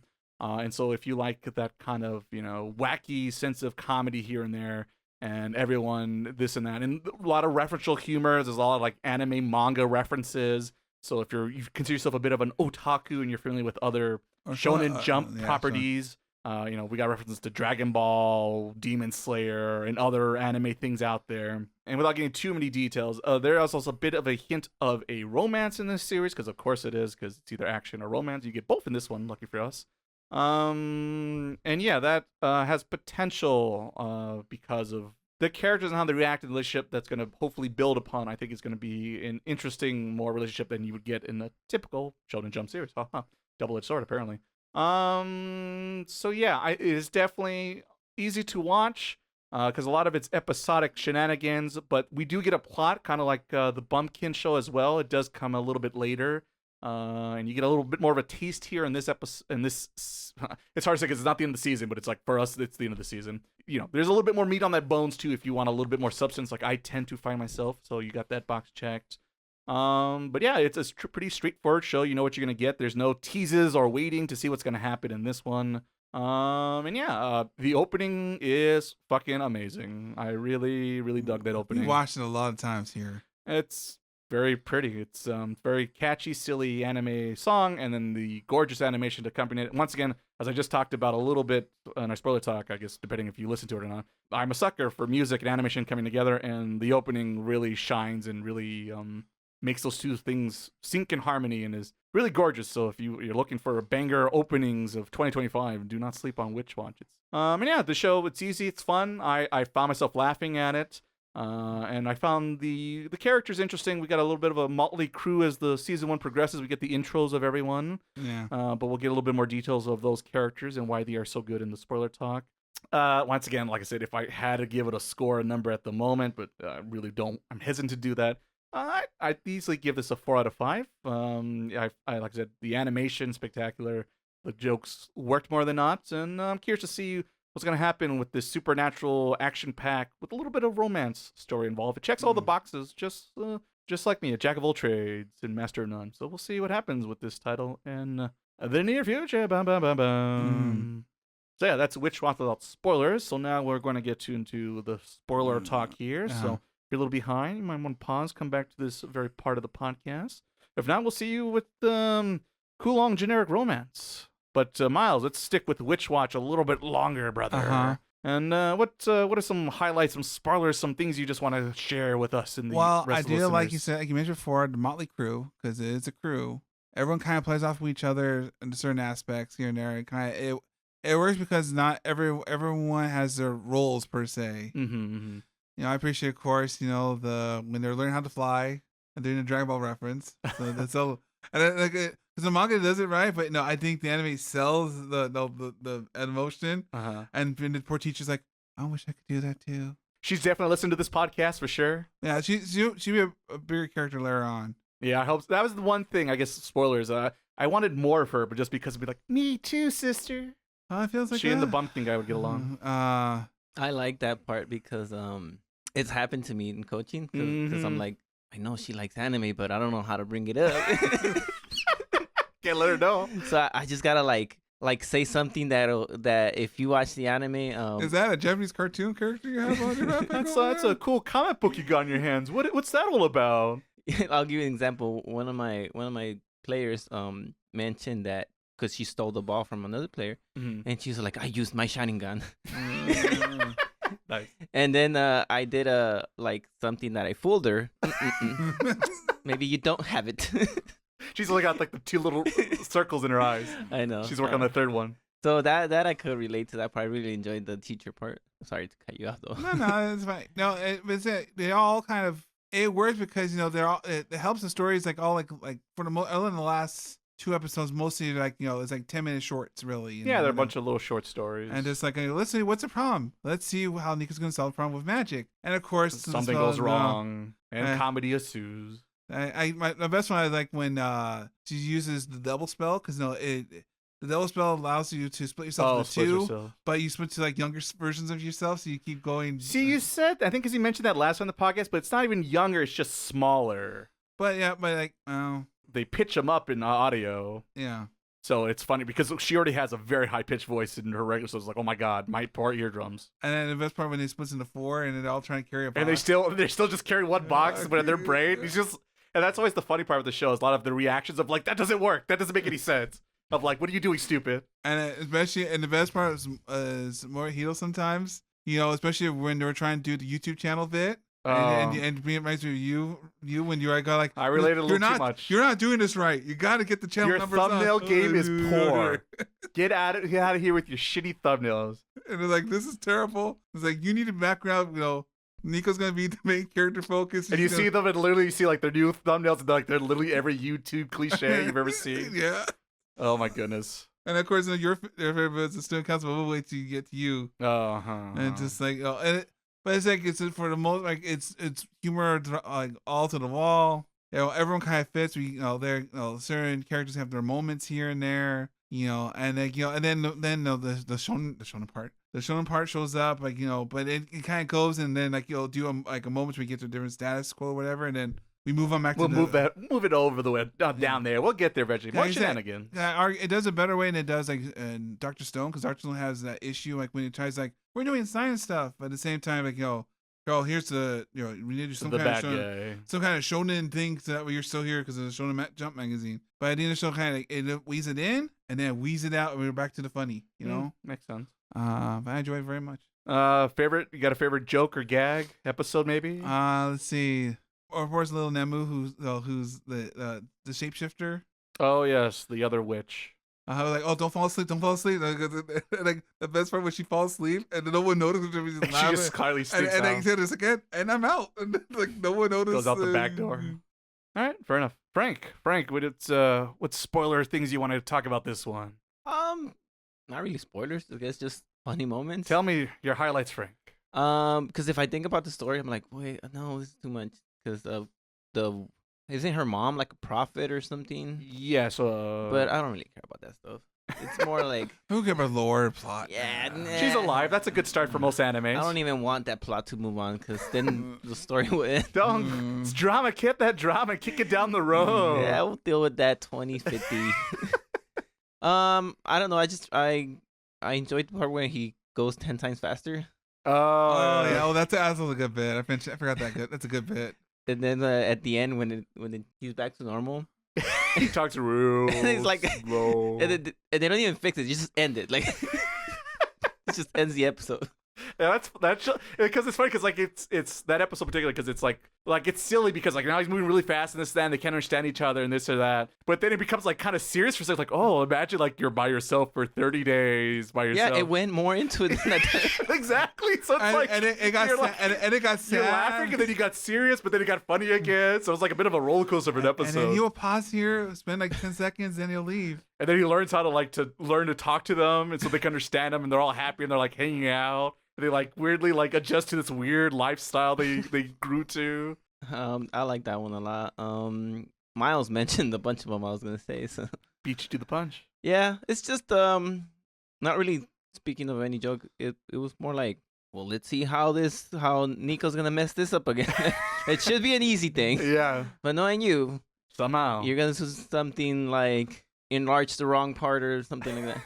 Oh yeah, the big head. That was stupid with his arm got all big and he had to go all nerdy, like, oh, my arm, it's too powerful. And everyone's like, what's wrong with this guy? He's like, and like, because it's in Japanese, it's Chinobyo, right? And if you've seen the anime, you know it's about like, middle schoolers who act like kids, but they're adults, but they don't know what to do. It's like the equivalent of being like a big old, I don't know, nerdy edgelord nonsense who loves Star Trek too much. Sasuke. And just, sure. And so I just thought it's funny because I heard both in English and Japanese, and it's funny to them adapted. And then everyone's like, "What's he going with his left arm?" In Leftos, is that his name? She's let him keep going. Let him cook. I thought it's funny. But yeah, I think it did a good job. I think the worst part about it was that I was tired. But what I will say, and I kind of don't agree with you guys, is that I was not feeling the opening. That's because you're full. The animation, because the first time I didn't pay attention, the animation is nice, but the song wasn't clicking with me. It's I don't even J-poppy nonsense. But yeah, I don't think I have much else to say because I'll be repeating what you guys said. Let's see a few things to not. I guess in particular, like I said, all the things we mentioned are pretty funny. But the one probably the one that stands on most of my head, once again being the narrative focused nerd I am, is I like the scene where, because, and I guess I tease this, so it's a setup to this, so I'll set it up and then talk about the example. So in this show, it's obvious that Nico has a crush on Morihiro, Moi, right? Moi, yeah, because you can't say his name, so that's what's as her childhood nickname. Moi-chan. I'm sure I remember, like, because that's whatever the name they say all the times. That's like my head canon remembers. It's obvious she has a crush on him, and not the other way around. Because most of the time it's the other way around, which I'm like, it's very. I'm just too shy and this and that. And it's a little she's shy, but it's also the part of his character because he's so focused on being like a straight lace, a protector. Because his job is like in the show. I guess we haven't really talked about the details. He is like her familiar, which is like her ward, her guard, protector. And he's really focused on that because his whole family has like a lineage of the Oni clan, I guess you could say. Yeah. And so they have most of the main characters have supernatural powers, but his is, he's pretty darn strong. And he just, in general, his personality doesn't allow him to really show and express himself very well. And so that's why she's kind of scared, like maybe he won't get it or this or that. Despite she tries like pretty obvious things, like she comes down like her pajamas, like hoo, whoops a daisy, did I forget to switch my clothes? He's just like, what are you doing? Aren't you gonna switch your clothes? It's kind of cold for that. So, but the thing, so that's what it plays of, like he's just kind of oblivious. But And the one particular episode where she uses a magical spell to like read his emotions better. The little mini guy? Yes, a little mini guy shows up on top of his head to like really express what he's feeling and saying. Because they go out on a little movie date, right? And she like wears a yukata or a kimono, I guess. And, you know, she's like, what do you think? And he's kind of like, looks nice, right? But then the little guy on top is like, woohoo! He's like whistling this, that. He's like very excited. I like that part. So it's very cute because two things, you know, he's a chibi little guy, so he's making expressions. So it's just cute in general. But two, I do appreciate that because as a character, a lot of times these characters I've written are just like, they don't have emotions, and that's just it. But really, it's just he has a hard time expressing his emotions. It's a very subtle difference, but I really, really like that. Because you got to see that in that episode where his little guy's reacting more normally, while most people are probably reacting to, you know, dating a cute girl like Nico is and this and that. And so just to see his reaction and his subtle ways and the fact that like he actually laughs, like that's also interesting. His character is interesting because he has no problem like expressing laughter. So he watches like comedy shows and he bursts out laughing. It's like the one time his big self and his little self match. So I thought that was cute. So yeah, little moments like that I really, because it's funny. It shows a little bit more of a character growth and this and that and what they're really about. So stuff like that I really do like. And I guess speaking about characters, I guess I'll broken up a little bit more here. But the Tengu character, who ends up living with them, in most animes you think, uh-oh, here comes the love triangle all over again. I was thinking that too. Doesn't happen. He's like, no, come on, Nico, I cheer for you, girl. Let's make this happen. What do we have to do to sell this relationship today? What do I have to do to ship you guys? So yes, exactly. It was so refreshing. He's just a guy he met when she was training in witch school, and they have these. I guess he is also familiar with her, but like it's very like business or platonic, I guess, right? Yeah. So it's nice to see that a boy and a girl can have a platonic relationship. It doesn't have to lead to romance or romance triangles or this or that. For me when he showed up, it got better. Exactly, and plus his personality, because he's very like easygoing, but like has no follow through on anything he does. He's like a bum and leeches off people when he shouldn't be. But like his only like good characteristic is like he's very social and friendly. So everyone in town, like there's a joke and like everyone, hey, how's it going, buddy? Hey, how's it going? And like he's only been in town for like a weekend and like he knows everyone. it was. I think it was even less. Like an hour or something. Yeah, it's something. like... Yeah, it's something crazy absurd. He was like, did he just get here an hour ago? Yeah. And everyone says hello to him. So yeah, it's like little things like that. I think that was interesting, and the fact that him and her they do the YouTube gag, which. Obviously, being a YouTuber myself, I definitely laughed about this. And the fact that at the end of the episode, they go like, we're done with that. Like, they're just so petty and childish. It's like, it's fine. Forget them. And they can move on to the next thing, the next hot thing that's sizzling that week. So I thought that was cute and silly that they're both kind of idiots in their own little rights. But together, they make a good team and this and that. And, of course, the Ray in the group, perhaps. The hipster, perhaps. Another YouTuber who's not, he's not cool, guys, but he's also like but you might not get it though. Yeah, you haven't seen this movie. Only cool people like me have seen this movie, so you wouldn't understand this anime reference. Don't worry, kids. You can look forward to that in the next anime review, by the way. So yeah, I thought he was also fun and refreshing, and I for once in my life I did not see the twist coming. Anyone else see the twist coming? Was it just me? Surprise? To be fair, this is the one that I didn't finish. All right. You want me to spoil it for you, Frank, or save it? No, go ahead. I'll still watch it. Okay. Well, it's not a huge craze. Well, maybe. Well, like I said, I was surprised, so that's surprising. It turns out that in this first batch of episodes, the big bad wolf is him. Like the rest of them. He's a werewolf. Oh. He goes Super Saiyan. I wasn't aware that they were talking about a wolf. Don't they show that in the opening where he... Yes. Oh, okay. So yes, you see him for 2 seconds in the opening. Okay, so I was wondering what that was about. Yeah, that's just him. Oh, okay. Because he's a werewolf, and when he goes wolf form, Inuyasha form, I don't know, his personality changes and becomes more aggressive, and it's secrets are revealed that he's working with the bad guy in this early on, but things get complicated. So he's protecting her from him? Yeah, so it's a bit of a... It's not so much like it is dual personalities. So his bad self has the memories of his good self and not the other way around, but the other one knows he exists because he knows he's a werewolf. And because of some circumstance, he ends up making a pact with evil person in this arc without getting to every single spoiler. It's basically Kurama's backstory, pretty much. That would work. It's a situation like that where it turns out he's the bad guy, but there's a little bit more to the story and has actually a really heartwarming, touching thing at the end of it, which I won't get into it. Something to look forward to. So yes, look forward to that. But I liked his very like I'm just a loner. I'm too cool for school at this. It's just weird. He likes being the tragic loner, basically, I guess, and he's just also too cool for school. I'll say where I'm at right now, he's probably the best character because everyone relates to him more. Yeah, and he's also like I guess the show's nerd, so instantly, and like that was the other weird thing is like I don't know if it's a copyright thing or they just also wanted to stay true to his character. The fact like, oh, I know this band it's almost as popular as the Beatles and the Stones, but it isn't the Beatles and the Stones. Well, it depends because in the manga, they're talking about the Who, but for some reason they didn't mention like no one knows. They don't say them by their name, which is weird because they wear like there's like Who album cover art. Yeah, it's very obviously it's the Who, but for whatever reason they don't say the Who, but they say the Beatles and the Rolling Stones. So I was kind of confused, both in English and Japanese, by the way. I got curious. But unless they make copyrights in Japan, but I don't know. I don't know if it's like a JoJo thing or something happening. Oh, there. They did JoJo. They did Oh, that. there was a JoJo. Yeah, there is a JoJo. They literally how does the hat and the hair go in there? How does that work?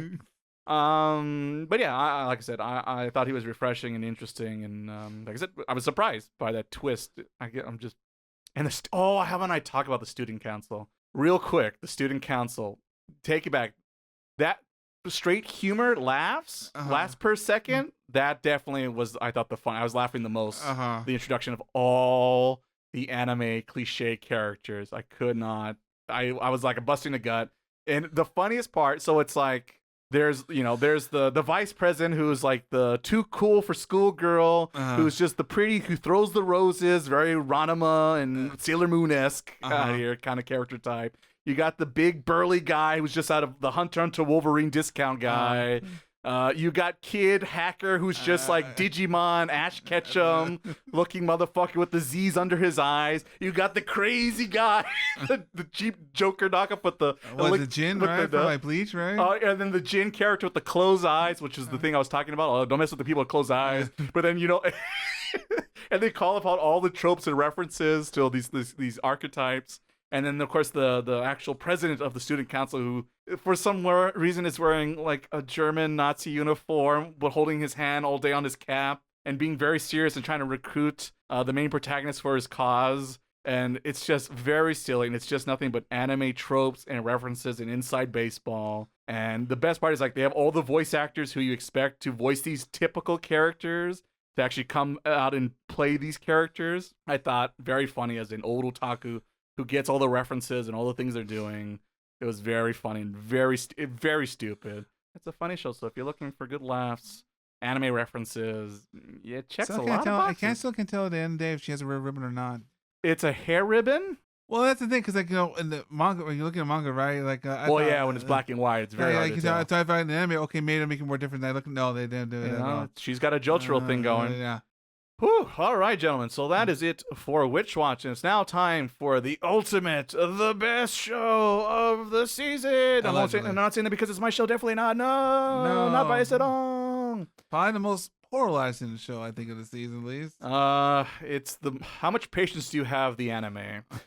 This one being a Kowloon generic romance. This is over on Crunchyroll. It's even English and actually all these are English and dubs for once. They had English. I did not know that. Yeah, I did not know that either. But until it's live action too now, apparently. I did see something like that on the internets the other day, which I guess it's simple enough story to do. Like, well, that was fast. Yeah, sizzling. It's happening right now. Okay, so in Kowloon generic romance. It takes place, apparently, I had a look, I wasn't too sure when I talked about in the preview, but I did a little bit of research for this review now, so I'm a little smarter, a little wiser. Put the hat on. It does take place in China. It is in a walled city on the outskirts of Hong Kong. For those who don't know, Hong Kong is this kind of weird situation back in the 90s where it was a British colony, but then eventually they gave back the territory to China itself, right? So there's a lot of influences happening in Hong Kong, and you kind of get something like that happening in this story as well. So in this town called Kowloon, there's roll credits, we got them. Yeah. It's like a big metropolitan city in a very small space, but it's like almost like a thieves' hideout kind of. It's like this kind of town that people go Kamurocho.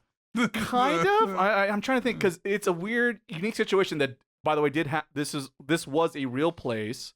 It does focus on this Japanese woman who's working in this interesting little small town and this little ghetto city, I guess, named Reiko, and she works at a realtor office, and she helps sell, apartment buildings and houses in this weird little city situation that is like I said, almost a once in a lifetime situation, place to live in. And there she has a coworker who I just called Kuro, yeah, Kyon the whole time because it's the same voice actor. Of course it was. And she has a crush on him. And she's like trying to like figure out like how do I ask this guy out, or this or that. Maybe he's gonna ask me out and kind of work her way. So she's crushing on her coworker while working, and they kind of go out. They have a bit of a more than average friendly relationship. And one day I guess she was trying. Something happens, and she ends up looking through his files. Well, she finds out he had like a breakup with an ex girlfriend. She stumbles upon a picture of this ex girlfriend. And it turns out this ex-girlfriend looks awfully a lot like her. Ooh. And that is a mystery for most of the series of what's up with this person, because as far as she can recall and remembers at the very end of this episode, she also remembers, wait a minute, I can't remember anything of my past. I don't have a childhood. I just remember living in this town and working this job and having a crush on this guy. What's going on here? And that is the mystery we have early on in the show. The setting, like I said, it's very unique because it's this very weird situation that, like I said, it's hard to describe because it almost feels like something out of One Piece or Black Lagoon, kind of, where, like I said, this is the town that all the people, the rejects, the losers go to. When you want to get lost and get away from life, come to Kowloon in this walled city. And so a lot of these characters in this town is a big old mystery. I will tease a little bit, I guess, more of the plot of other things going on.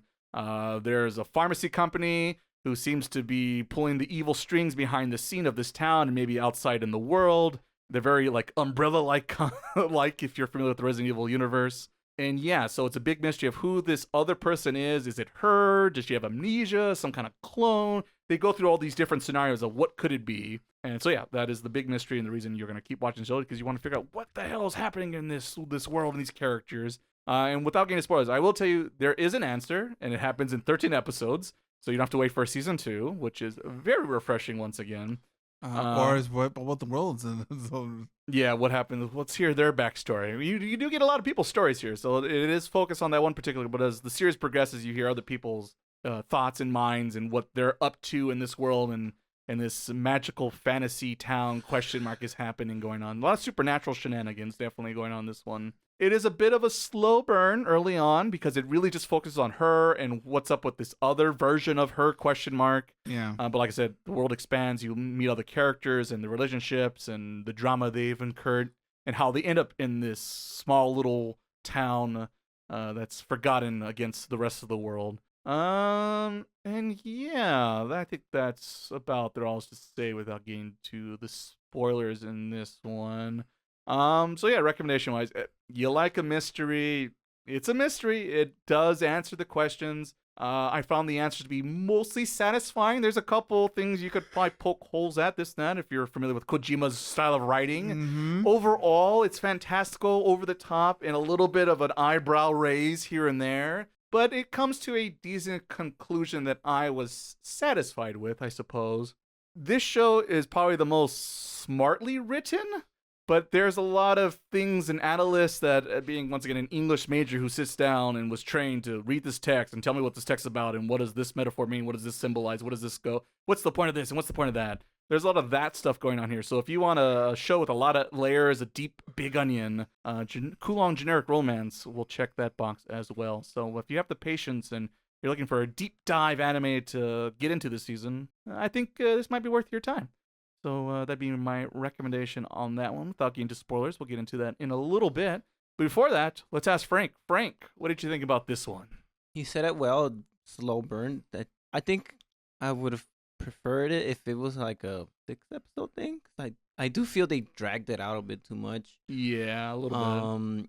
I enjoyed it more when it wasn't about the main girl. Yeah, that's true. I thought all the other characters were more interesting. Yeah. At first, and it happened mostly in the beginning, maybe a little bit later on. The whole like very detailed like teases was like had me worried. I'm like, wait, are we gonna watch a erotic shows here? Oh no, I didn't know that. Yeah, no, that opening scene, there's not a lot left to the imagination. Like it was a lot in the first one, like so I'm like, well, I didn't know this was what we're watching. She's a fit lady, I'll tell you that. But then it toned down big time until like probably like the very end. It was too complicated for me, or maybe I don't know if I was tired like with watch, but there was I had a lot of questions. It asks for a lot of your attention, and I don't think they were all answered. Mm-hmm. Like I won't say now, but maybe you'll answer them later, and I'll finally be. But I was interested in what was going on. That's what kept me going. And then I felt we kind of found out, but then everybody was acting like they still didn't know. So yeah. So I don't know if I'm like, did they time skip? Because they kept skipping, and that confused me. Yes, because it like I said, you have to put down your phone, put down the Switch 2, and just focus on what's happening. And if you have a tough time with subtitles, by God, you need the dub. You need the dub. Yeah. But the part that confused me the most was when they kept switching between the main actor and the current main girl and the old one, the other one. Mm-hmm. And I'm like, damn it, which one are you? Like the glasses is the biggest hint. I think this either it wasn't a show for me or it was not a good time for me to watch it because I feel like I missed a lot of information and it felt a bit too long. So that's why I was thinking if it was shorter, I think everything would happen faster and I would be like more engaged. But overall, I do think it was the deepest one out of all the ones this season. Mm-hmm. So it was like the more like, I think if I was less tired, it would give me more of the feels, I would say, because it deals with stuff like that you think about, it's kind of like a midlife crisis game. Yeah. Because they kept, what is life? Or something like that. Yeah. What should we do now? Like, should we just do the same routine or should we do what we really want to do? Right. So it asks those questions and I really enjoyed that part. But I'm still confused. I could see people need a second time through to fully understand, because it's kind of one of those other mystery shows where you see it almost like kind of like Back to the Future, maybe like too, like you watch it, but then when you go back and you watch it, you're like, oh, that's why this happens and this happens, because now you have the context and what's going to happen a little bit. So I could see this show would require a second viewing if you really want to get the most out of it. Yeah. This is the English majors anime for this season for sure. A Ray original. Yeah, I mean, I sure know how to pick them, don't I, boy? You're that witch watch guy. You wouldn't know about this. You wouldn't know about this anime. You just don't get it. You're just a JJ Can fan. You don't. It's beyond your comprehension. Go watch your Marvel. I hear the MCU's fantastic.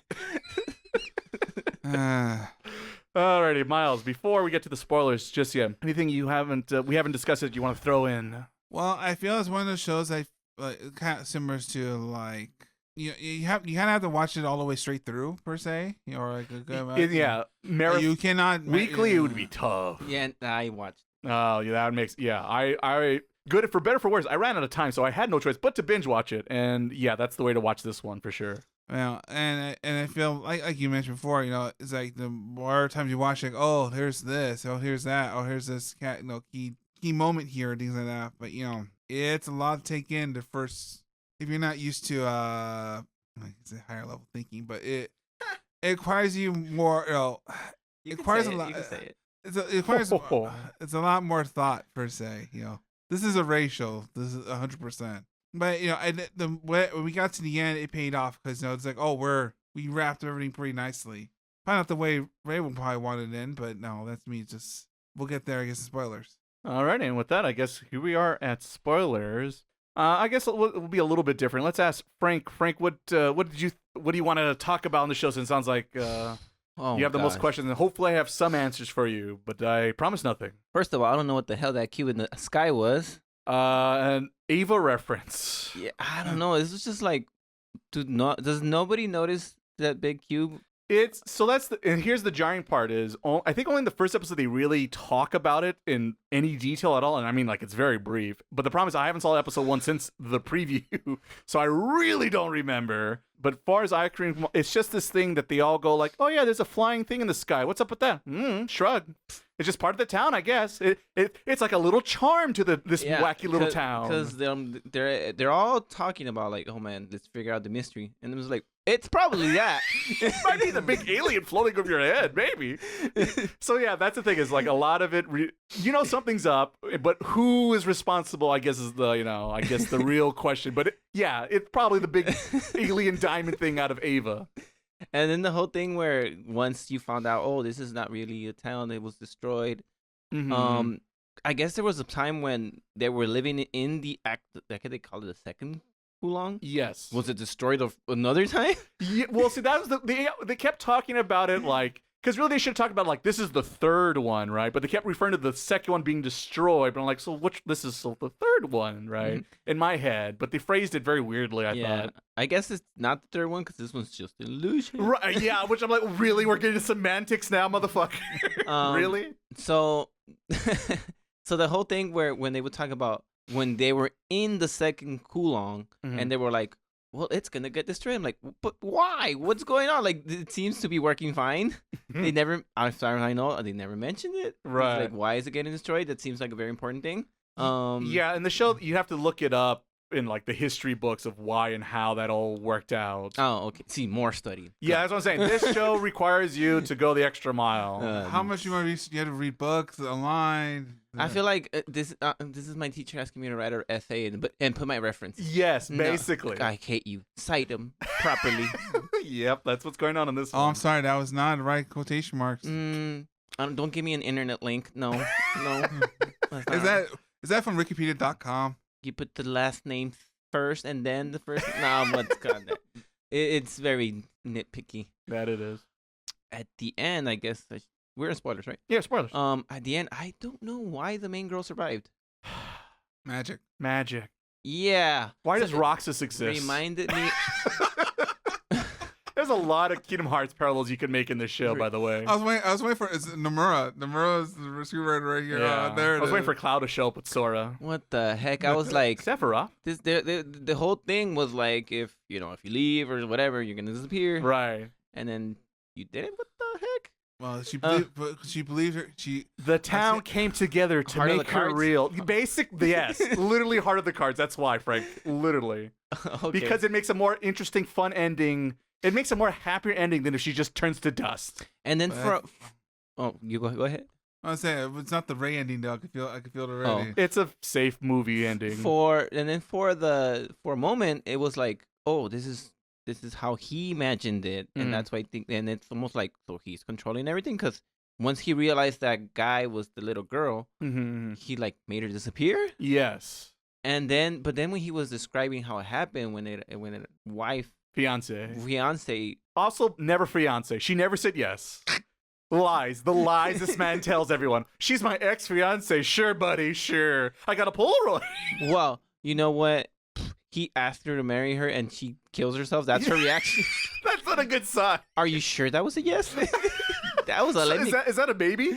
Let me get out of here. Yeah, that's not a good feeling. So, because when he was explaining how it happened, he was like, well, I don't know. That was his thing. Like, suddenly everything was back. So I thought since he was in control, I would feel like he had like, oh yeah, I created the program or something. Right. Yeah, so I guess this is how it works, or explain it, or at least how I interpret it. Basically, the big alien angel in the sky allowed for this place to exist, right? And I guess the thing focused on him in particular because I guess he had the strongest form of regret and that involved this town, this city, and his situation. And so by the powers of the alien thing that the... Powers invested in me. Yeah, pretty much. Basically, by the... not Umbrella Corporation, but I'm calling them Umbrella because I can't remember what they're called. Himanura? Oh, right, because snakes, and we'll get into that. We'll talk about that in a minute. That allowed for this whole place to exist, but it wasn't ever like it was more like the machine was controlling him or using his data to then recreate the town. So, like, he was never the mastermind behind it. He never had control of it, I guess. Did he not know what's going on here? It was see, that's the problem. Is a lot of the show, in particular with his character, it's one of those, he knows what's up, but doesn't want to know. So he just forcefully blindly looks the other way because he doesn't, he's like fucking Schrodinger's cat. He doesn't want to open the box. He refuses to open the box because once it becomes black and white, his reality shatters, right? And the whole illusion doesn't work anymore. So he's constantly talking himself out of reality. And what's up with those red pills at the end? Is that how she killed herself, or? Yes, that's how she. That's implied because it's kind of up in the air because we're not sure why did she kill herself. No one really knows. Yeah. Another thing I wanted to learn, because the whole time it's like, how did it happen? Why did it happen? Right. And then they found out why they found out she killed herself, but they never said why. Right. What caused her death? And it's just like, you son of a. Yeah, and that's the thing. Is a lot of it can be kind of annoying and slightly frustrating as a viewer to watch the story unfold, especially with that guy. But it's just like that's his character. No, the girl. I'm mad at her. For what? Leave a note if you're gonna kill yourself. Oh, the original one. Yeah. See, that's the problem. Is this story only really works if we leave that character a mystery. Because if we explain everything about her, a lot of this mystery doesn't work. So that's the problem with that. And that also could be, once again, as a viewer, not satisfying that answer to that. Because you never really get a defined answer of why she does it. You could assume certain things why, but no like definitive answer. The way my answer why she did is just simply because this town was going to be destroyed. Yes, because the town was going to destroy it, and she loved the town so much that she doesn't want to see it go, so she'll go before the town goes. That's my answer, but there's not even a lot of evidence to support that. But it's the only common sense answer that I could come up with. Or he's a really terrible boyfriend. I do wish they kind of answer that, because it's fine if like you don't tell us throughout the whole show, but right? At least at the end, like, oh yeah, by the way, this is what happened. It's just the little we get of her personality, because the biggest clue to help suggest this and her mindset is the fact that like they talk about the mystery novel that she really enjoyed, but she never actually saw the second episode or the second volume where it had all the answers, right? And it's kind of like the same thing. Ryder kind of almost like, referring to himself in his situation, his story he wrote, of the fact like he doesn't want to give answers. It's just like she doesn't want to know the answers because once again, like Schrodinger's cat, once you know it's this way or that way, the appeal, the mystery disappears. So maybe in her weird mindset, by her like committing suicide, that's so like. Are you trying to say that she was like, haha, now you'll never read the second volume? In a weird way, kind of. So what did it mean when the other girl was reading the second volume at the end? Because she wanted to know. She wasn't afraid to open the box and believe and be herself. Oh, so she was telling Kudo. Was that Kudo? Yeah. She's Kudo. I'm not crazy like the other one. Yeah. and that's the answer of why she exists, is because she wanted what they kept saying, her absolute self, I think in the subtitles. I think they kept saying that phrase. Be her real self. Very much Persona vibes. Anyone who's played the Persona series. It's waiting for the music. It's a lot about identity and accepting multiple sides to yourself and this and that. So this is another thing that I thought about. Those like signs that were stuck on the wall that you peel out, and they had like 403 error or something like that. Was that because it was all a simulation, or what was up with that? Yes. Okay. That's very much teased to. This is all simulation brought to you by the eye in the sky, right? And they talk about it briefly, but if you're an internet nerd or a computer nerd, I guess what 404 core means. Like you're trying to pick up a website, but there's nothing there, right? So it's a bit of a mystery of a disconnection, right? Just kind of like these characters want to disconnect from the world and their reality, right? And then like there's the what was it 402 where you don't have permission to access, right? Yeah. So it refers to the mystery itself of like no secrets allowed. Can't do that, right? Too much googling. A lot of googling. Gotta do a lot of. It's a heavy thinker, this show. If you want to get the most out of it. I wonder if I would enjoy this story more as a novel. I could see that.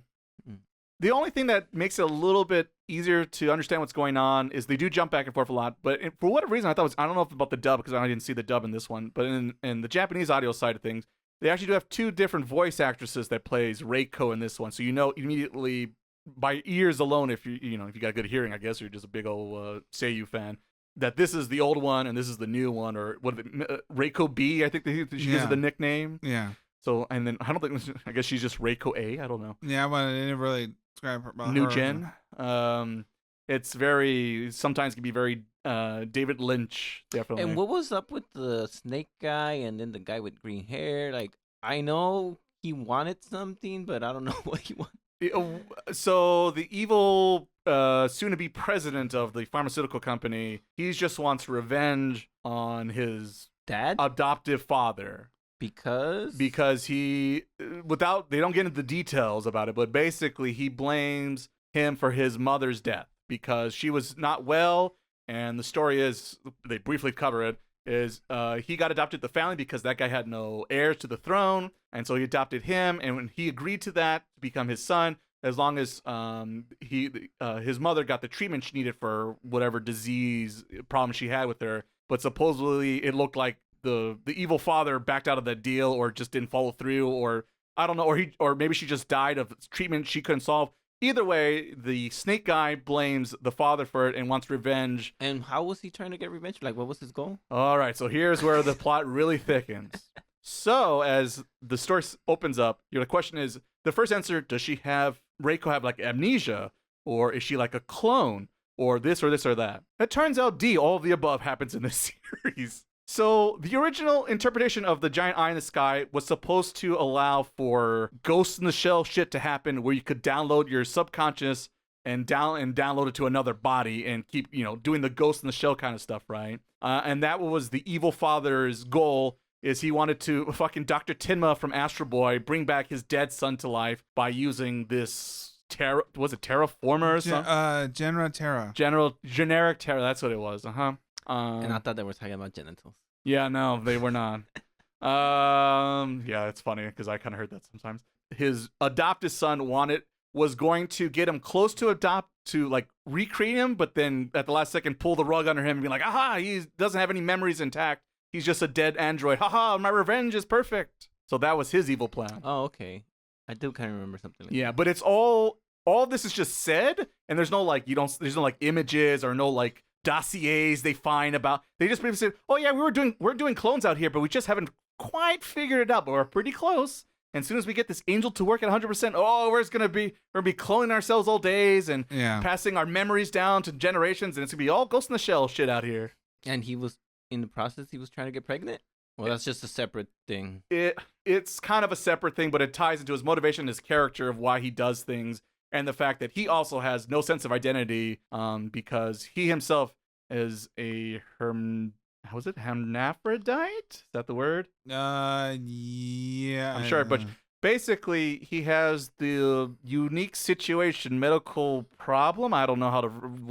Well, yeah, he is both a man and a woman in the fact that he has the genitalia of both. And so he has literally an identity crisis of, is he a guy? Is he a woman? Is he attracted to men? Is he attracted to women? And this and this and that. So it's there, but they don't really talk about that aspect. It's just, he's in a gay relationship, ? Depending on how it's very sensory. Because yes, that Yu Hakusho reference would work here.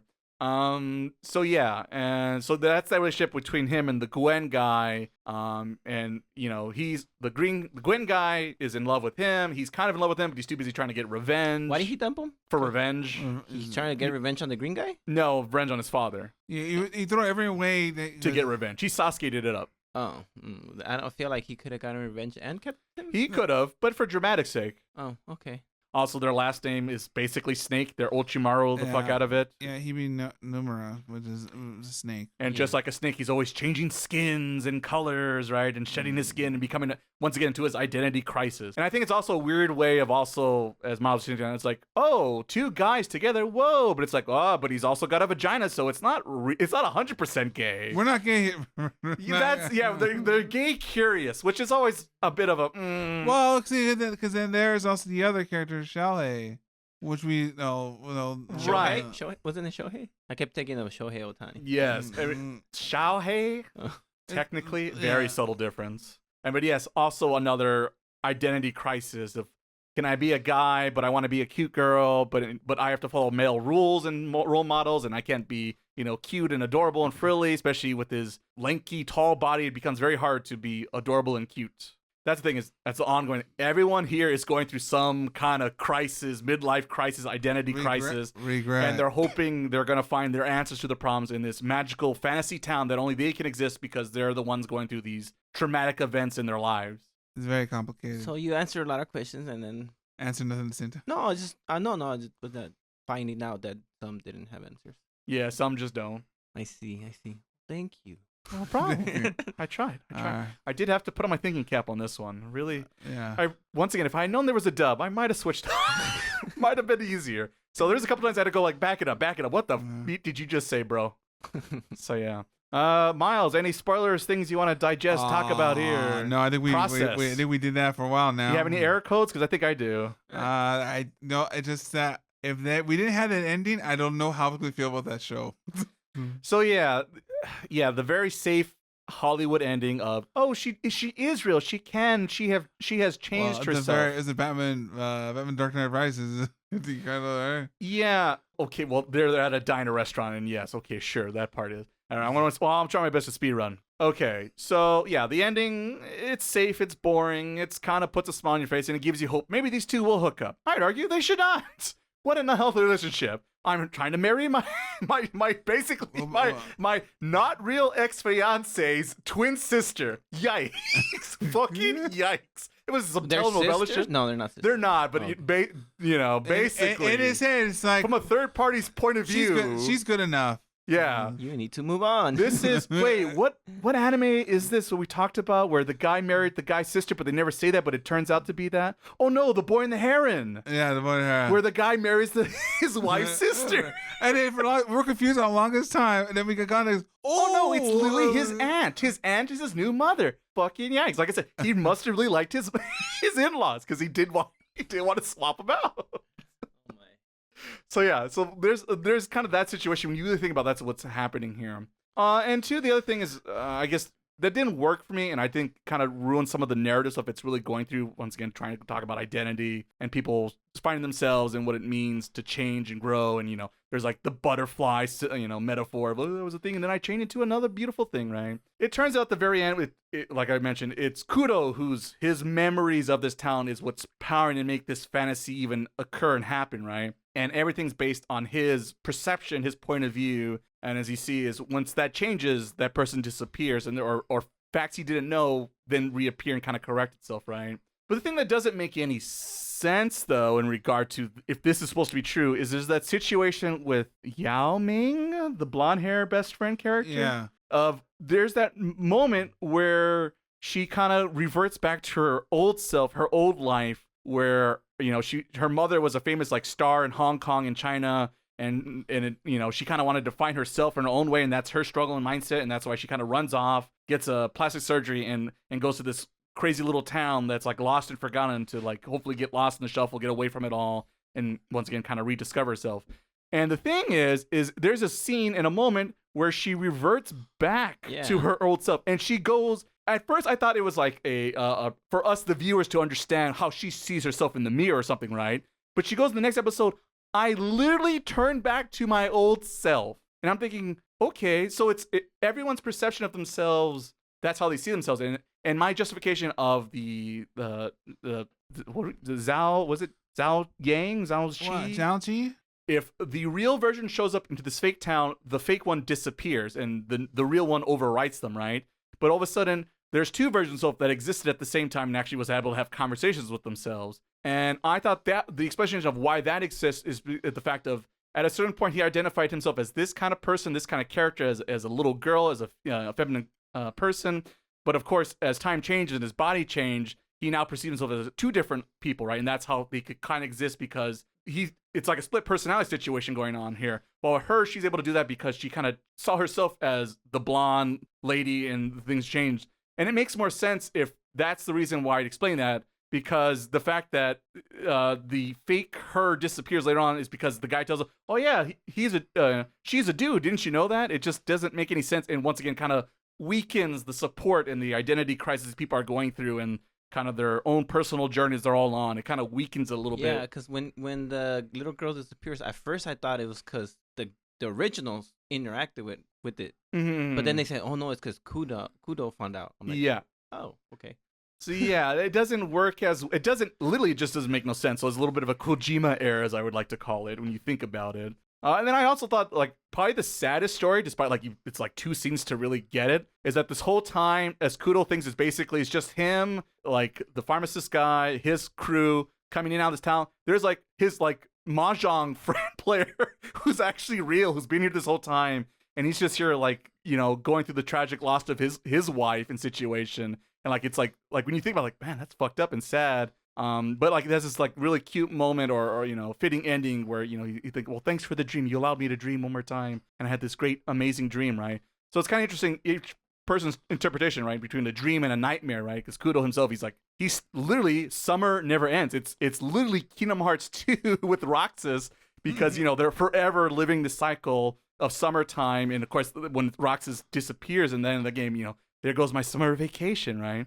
And then it's also literally Haruhi Suzumiya with season 2 with Endless 8 of they're always stuck in this summer loop forever, right? Because once again, he doesn't want to turn the page. He doesn't want to admit she's gone. He doesn't want to admit that she, I don't know, might have, and that's why he blames, I'm the one that killed her, that. So he has this weight and emotion and guilt on him. That's the other thing. It's a little not resolved as well for him to really kind of overcome that. He just kind of has to, because the other one says, hey, suck it up, bucko. Kind of. So you need to watch the 2-year time skip. Yeah, that's the OVA series is going to really explain that. So yeah, that's the thing, is like you don't really get to see what changed for him and his mindset, instead of he just finally admitted, like, I should probably stop lying to myself every fucking day.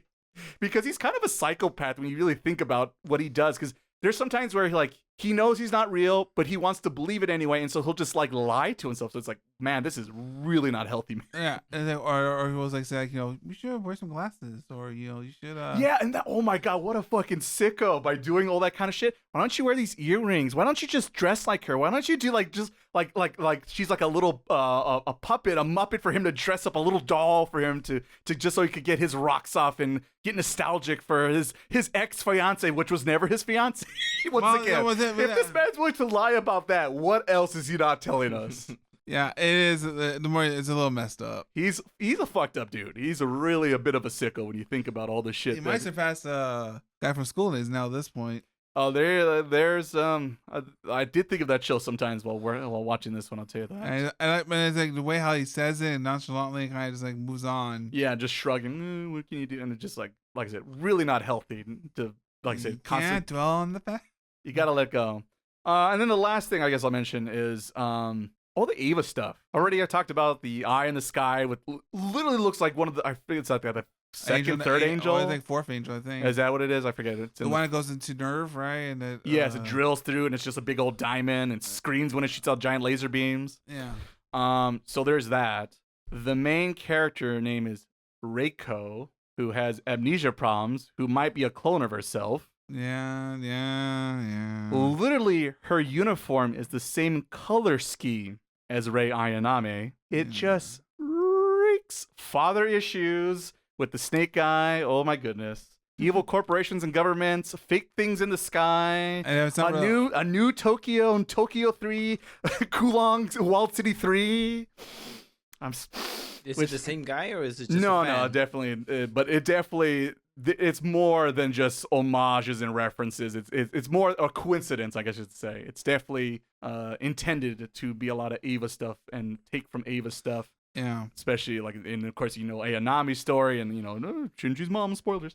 You know, it's just more on that. And once again, some people can't let go. Yeah. And once again, the symbolism, so the goldfish, because, you know, you have a memory of a goldfish, just like they're constantly erasing their memories themselves, this and that. And once again, copying your memories, downloading it, Ghost in the Shell kind of shit. And, you know, if you erase your memories, who do you become, and this and this and that. So once again, this thing is just smothered with meaning and philosophy and identity and this and this and that. So like I said, if you're it's a big giant piece of meat. If you want to put on your big brain hat, have I got a show for you? Yeah, we got a podcast episode here. Let's explain this whole mess. There's a lot to dissect here if you really wanted to, but I think I covered the broad strokes. Next time, I think when we choose 4 shows again, let's not choose the one that's the brainy one. This is Frank. Frank, remember now, he picked it. I picked it. You picked it, Frank. I picked Kowloon? Mm-hmm. Well, okay, well. Play back the tape. Play back. Because I am Reiko. It was between... He's Frank B. We got Frank B here. Alrighty, all right. That'll wrap up Kowloon generic romance. That's welcome people who have maybe wanted to avoid a headache and a long discussion. You've come to the right place because now, gentlemen, now with all our spoiler talk and preview talk and everything in between over with, it's now time to rank our favorite shows for the season. I can tell you who they are. You're not good. So yeah, I guess we'll work our way because now we have the extra fourth choice. So we'll work our way from 4 to 1. And I guess I'll get started since I started the start off. So my least favorite show for this season, not exactly a super shocker perhaps if you listen to a discussion talk, To Be Hero X. You finally got it right. I just sounded like butchered. I have to figure out what's the butcher. There it is. I figured it out. If I figured out how to say Kowloon, I could figure out how to pronounce that show. But yeah, unlike Kowloon, there's a mystery going on, but I just don't care. And the animation changes, it just hurts my brain. It'd have to be one hell of a turnabout. I'm not even sure if Phoenix Wright himself could turn about that anime series for me. I will give it credit. Anime. It is Phoenix different. Wright. It is. Yeah, play the games. Don't watch the anime. Definitely. 1,000%. So yeah, that's coming in fourth place for me. Frank, what is coming in dead last for you? Wow. Well, I don't want it to seem like I'm fighting back, but it's just I feel like we're complete opposites. To me, personally, Kowloon. Wow, Frank. Wow, taking it too far. It was just too complicated for me, which I understood. Maybe I was just, like I said, tired these past 2 weeks. But seeing the ending, that's what hit the nail in the coffin for me. I don't think it's a bad anime. I just think that I'm just going by your least favorite enjoyment from the 4. All right, Frank. I'll just beat you up after the podcast.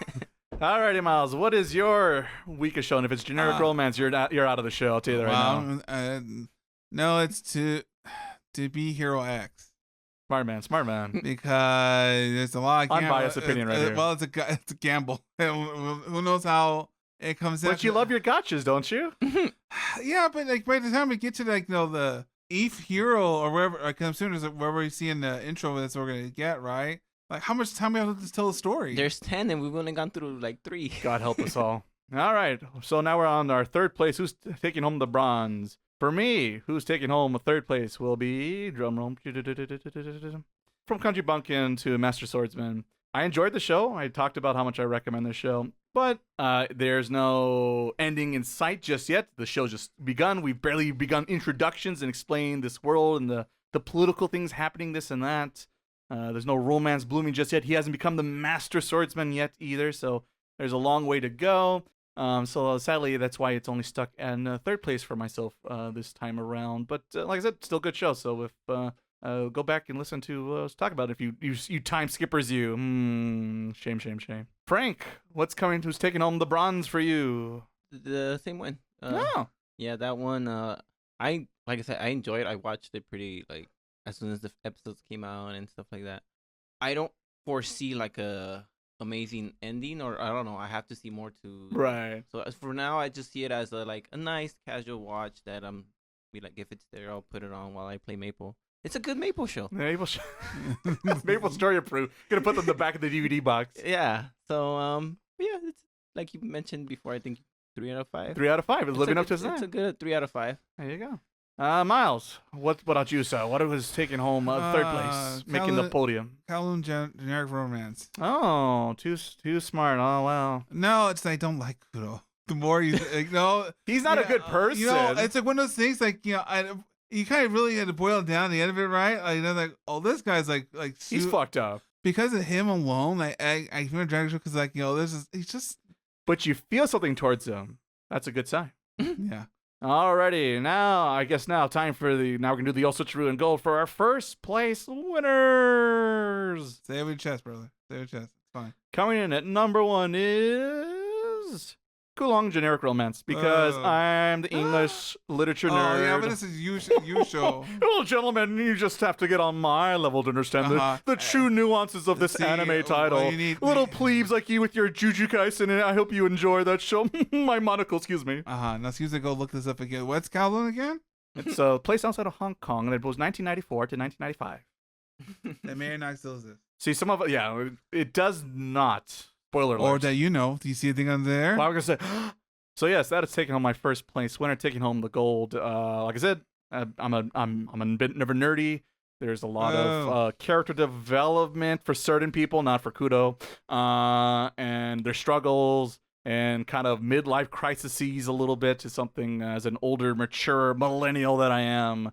I can understand and appreciate the nuances.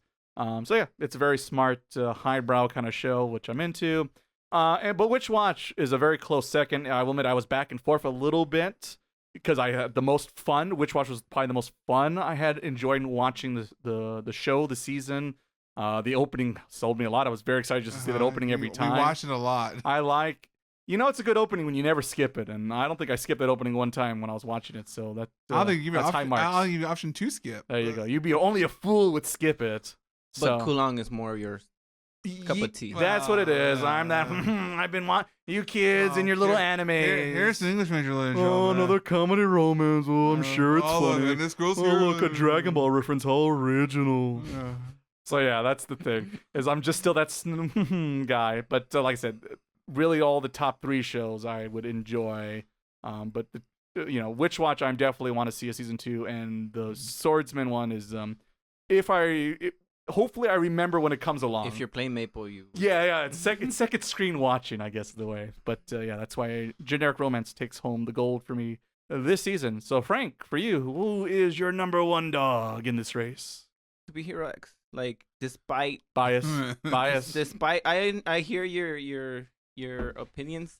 That's what I hear your lies, Frank. How about that? I hear your biased opinions. Fair enough.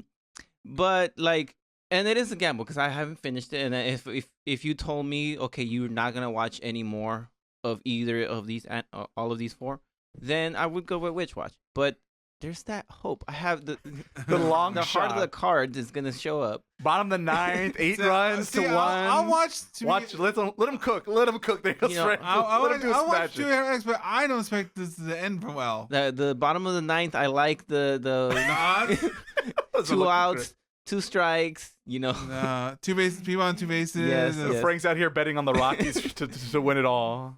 Freddie Freeman on the plate. Even though there was a lot of things that I could see as flaws and are flaws, I did enjoy it.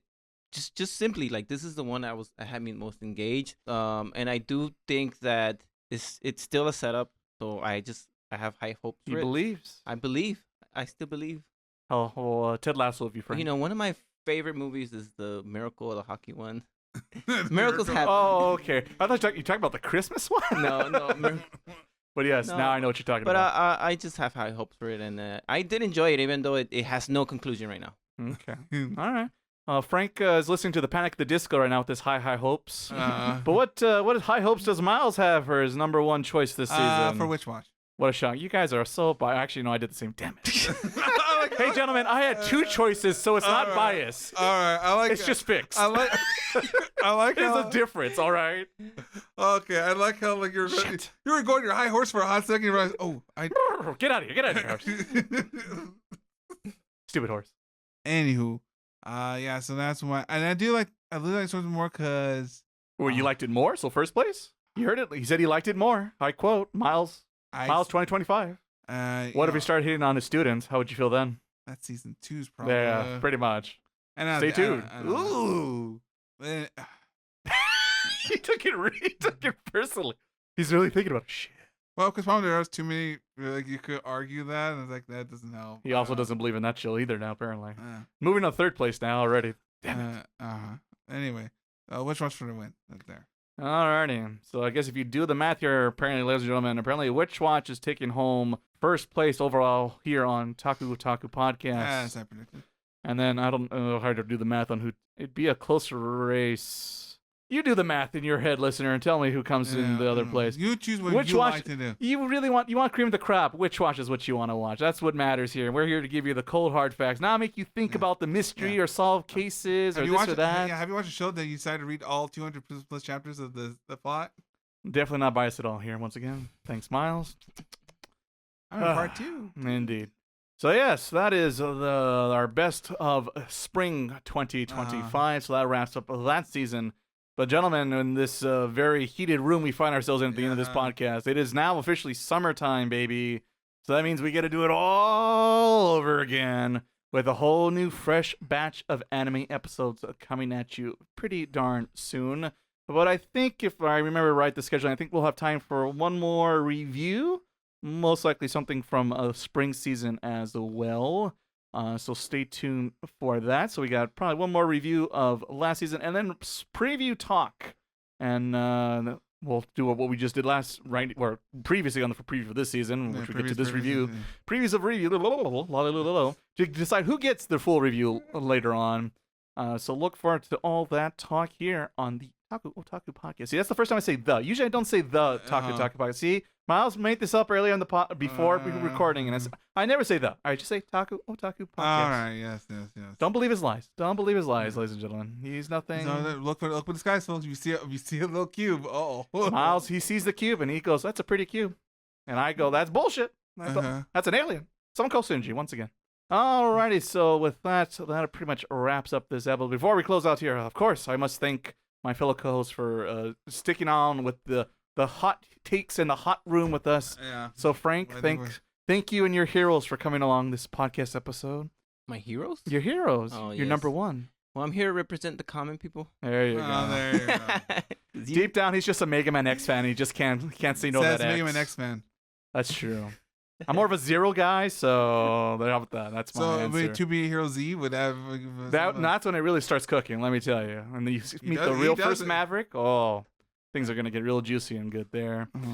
And, of course, Miles, with his magical shenanigans, with his supernatural comrades, thank you for coming along and sharing your exciting hot takes as well. Plenty of hot takes. So what's going to get hotter like this room is right now. You're going to be sizzling just in time for this summer heat. And, of course, thank you, our nice listeners who's been hanging out most of this time around. If not, to come back once you're done with the spoiler talk, come back to this very episode of the podcast. We'll be waiting for you with our timestamps ready to go. See what you thought and hear about our thoughts. And, of course, if you had some questions or comments you heard here, you can always send them our way on our various social medias. Link down below this very description of the podcast. And, yeah, that's about it. We hope to hear from you guys in the near future. And until then, peoples, hope you have a good one, and I'll see you next time. Bye-bye.